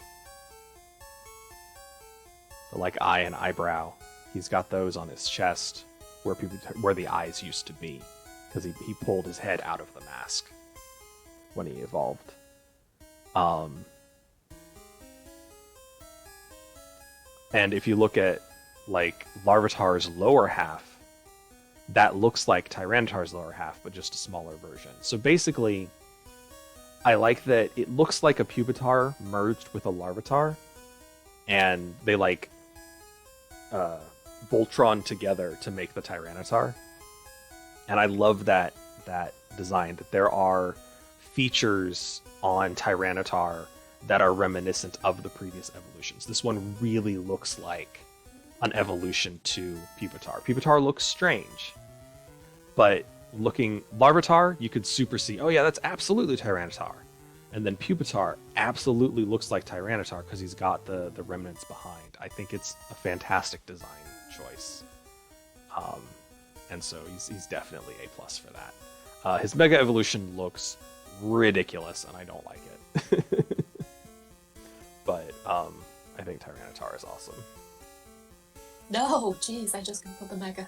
Yeah, it's got a lot going on. It's got too much going on, like most of the Gen 2 Mega Evolutions. To your point about like how it's well designed, and you like you said, you can visibly see that the like 2 is an evolution of 1 and 3 is an evolution of 2 and 1. I think it's even better compared to Dratini, Dragonite, because like, what happened there? I guess they tried to correct it with this one. Yeah, they did a much better job. Bump Tyranitar up to a B plus. Green guy, like very ferocious. Don't mess with me. Upright. B plus. Chroma says SSS plus. Favorite Pokemon in the entire series, which was Dark Ground. Yeah, I think Dark Ground would be a stronger type combo. But I think because Tyranitar had such strong stats, I think they were trying to... they were trying really hard to make him a counterpart to Dragonite. And Dragonite had a double type weakness. He was double weak to Ice, because Ice was super effective against Dragon and Flying. So Tyranitar with Rock Dark was double weak to Fighting. And I think that's kind of what drove that decision. To make him Rock Dark instead of Dark Ground. Words are hard. He also gets the ability Sandstream in Gen 3, which means he just starts a Sandstorm whenever he's on the battlefield, and that's incredibly powerful.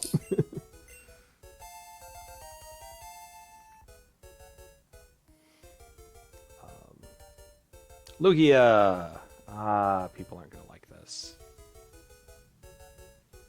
So I gave Lugia a C. Lugia is very popular. People love Lugia. But, boy, I don't like hand wings. I didn't like them in Naruto. I don't like them here. Hand wings are dumb. Please give him actual wings that he can actually fly with, not just giant arms with massive hands. He is not Wreck-It Ralph. So he gets a C. Yeah, I went with a B just because, like, I like Lugia more than C, like more than 51%. But I always was like, there's something off about Lugia that's not, it doesn't make him an A or S tier. I'm hand wings, yeah. Ho-Oh. Ho-Oh I gave a B. Your comment is so mean. So, back when I first played Gold version, I was so excited for Ho-Oh because I loved Phoenixes were my favorite creature ever. I loved Phoenixes. But the only Phoenixes I had ever seen were sleek, hawk-shaped ones. I had never seen the concept of a phoenix shaped like anything other than a hawk. So then when I finally saw Ho-Oh, and it's a fucking turkey, if you had asked me to rate Ho-Oh back then, I would have been like, F. Why is it a turkey? Give me Moltres. This is a turkey. It's better now. I think I gave it a B, didn't I? Yeah. Yeah. It's still a turkey. It's a turkey phoenix, and I think that's a little weird, especially because they didn't do anything with the tail other than make it golden. But I'm not as opposed to it now. I think it's good. It's a good design. I think they may have been going for a sun with the tail, so when it's all fanned out, it looks like a sun. But I don't think they ever give it a good enough shot for that. Like a good enough angle. So it's a Rainbow Hero, and it's not even rainbow. It's only 3 colors. Well, 4 if you count the white belly. Ho-Oh is a fabulous turkey, exactly. So it's a B. I won't ever be like using a Ho-Oh, but I like it. Yeah, I gave it a B plus just because I liked the turkey aspect of it. I like turkeys. But also Ho is the bird that Ash saw at the end of Mewtwo Strikes Back, right? I think so. Yeah, and just for the sheer power of nostalgia, plus. So B plus. Koma, you cannot cook and eat legendary Pokemon. I think that's a war crime. I'm also pretty sure you can't cook Ho-Oh because it like controls fire or something. Touche. Advantage. Hello. So I gave Celebi a B. I think that Celebi is very cute. There's a lot of things I like about Celebi. I like that it's an alien. It's a little green man. Not necessarily a man, but like the little green men from Mars. It's a little green man. I like that its head is kind of like an onion and it's grass type. I like that it's Mew, but grass type. Because Mew is pure psychic and mythical, and now Celebi is Gen 2's mythical and it's grass psychic. I like all of that, but you can't ever use it in the game because it's only available through special events, and you'll only ever get it at like level 60 or level 100, some level where you've already beaten the game by the time you get it, and that just makes mythical Pokemon very boring to me. So he gets a B because I like a lot of things about his design, but I don't think I'm ever going to rate a mythical Pokemon higher than a B because I just don't really like them very much. Little green onion man probably smells like onion grass. Rude. I'm very, very sad that you described him as grass-type Mew, because I feel like that's the mythical I've been waiting for, and we get Celebi, and no. So I'm gonna go with C-. It looks like a first evolution to me, which I don't know, I feel like with like mythical, it should be like a little bit more badass. Like I guess you could argue the same thing for Mew, right? Like it looks like a first evolution, but I guess in the movie it was so powerful that you can kind of get past it. I don't know anything about Celebi other than how it looks, and I'm not impressed. I think that most mythicals share that feature of looking like first evolutions, because until Gen 6, mythicals were probably considered fairies. So they're like small, winged, or flying creatures that, appear randomly and do random things, generally to benefit people, and are very powerful, but unknown. They're fae folk. Until fairy type was added, and then, well, now they can't call them fairies anymore, so they're just little psychic creatures. You said Gen 6? Is that when Arceus is introduced? That's Gen 4. Follow-up question, is Arceus legendary or mythical? He might be mythical. Prior to him, every generation had a mythical Pokemon that was like Mew. There was Mew, then Celebi, then not Manaphy. What is... Oh yeah, Manaphy. Yeah, Manaphy. And then, as far as I know, those were the only mythicals. Oh, Deoxys might have been mythical, so maybe it was Gen 3 that broke the trend by adding new mythicals. But every generation has had a mythical that is like Mew and Celebi. So not all mythical Pokemon are like that, but every generation has at least one that is this like little fairy creature that is psychic something. Jirachi was psychic steel. Victini was psychic fire. I forget the X and Y one. Magearna? Or Deontay? I think Deontay sounds right. Sorry? Yeah. Yeah, Deontay. Deontay sounds right. Which was actually Fairy Rock, I think. So that broke the psychic trend. And then Sun and Moon had something. Maybe it was Sun and Moon that had Magearna.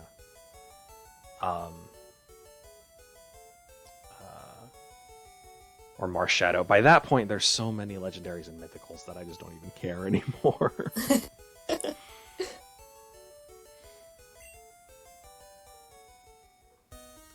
And that's the last one. That is Gen 2. That was Gen 2? Oh my gosh! Oops. Dropped my phone in its silence. That went well. I feel like we were, I don't want to say nicer, because I don't think that's accurate, but like more fair and maybe slightly more objective, or like at least explaining the ratings as opposed to like, I hate this one, go away. Yeah, I think there were a lot in Gen 2 or in Gen 1 that we were like, it's ugly, D, moving on. Which is, I mean, it's still mood, but yeah. We decided the next one, hold on, I pinned this, I typed this out and pinned it specifically for this purpose. Gen 3, April 18th. Had everyone be there? 18th. Okay. Well, you weren't even here for most of it.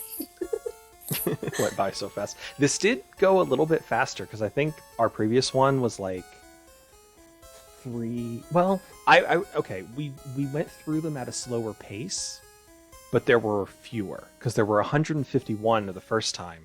There were only 100 in Gen 2 to go through. So I think we took our time. We took more time with each Pokemon, but there were, 1/3 fewer to do. So I think we were still like 20 minutes faster, I guess. I mean, I feel like this works out well. And everyone, what do they all say? Like, comment, subscribe, ring that bell. This stream brought to you by... Oh, God. I'm not going to say it because this is going up on YouTube and I don't want that on there. By a... April 18th. April 18th, yeah, that's when the next one will be. Might still be off the radar. Oh, from Monster Hunter? Oh, yeah. Well, no, you can take a break, a 3-hour break, apparently. How many are in Gen 3? So we can do the math. Let's see. Oh, hang on. 135. Ooh, that's going to be a long one. Okay. Yeah, that's going to take a while. But, you can take a 4-hour break. Yeah. We can like break in the middle, get up, stretch, get some food or something. Eye break, yeah, agreed. Yeah. Thankfully, playing Pokemon Red is not nearly as hard on my eyes as World of Warcraft. And you're still in Mount Moon, I feel bad. I am at the end. Right up here is the nerd, and I say that because that's his character type is super nerd. With the fossils. Yeah. And then I can leave, but I'm just gonna stop here. Alright, 2A. See you. Well, see everyone. I guess I'll see you later today. Yeah, I'm probably up to play some balloons later today if you want to. Ooh, okay. Most likely, yes, if I'm not at the grocery store, which I always seem to be at. But see everyone. What did we just say? March 18th? No. April 18th. Yes, March 18th would be 3 days ago. That would be very see difficult. Everyone 3 days ago for Gen 3. Alright, see you later. Bye-bye. And I am going to end the stream here. I thought about going a little bit longer, but I'm getting pretty hungry. And then I've got some stuff to do this evening, so I'm going to cut it here. I will be back tomorrow, probably playing Final Fantasy XII, which I know I promised last time is what I'd be doing today. It's because I forgot that today was the rating stream, even though we wrote it down and literally talked about it yesterday. I still forgot at the end of my stream, because I'm bad at doing anything schedule-wise. So, probably Final Fantasy XII tomorrow, unless there's something else that I forgot I was going to do tomorrow, which is entirely possible. But till then, thanks everyone for hanging out. Oops, keep forgetting. There we go. Thanks everyone for hanging out, and have a good day.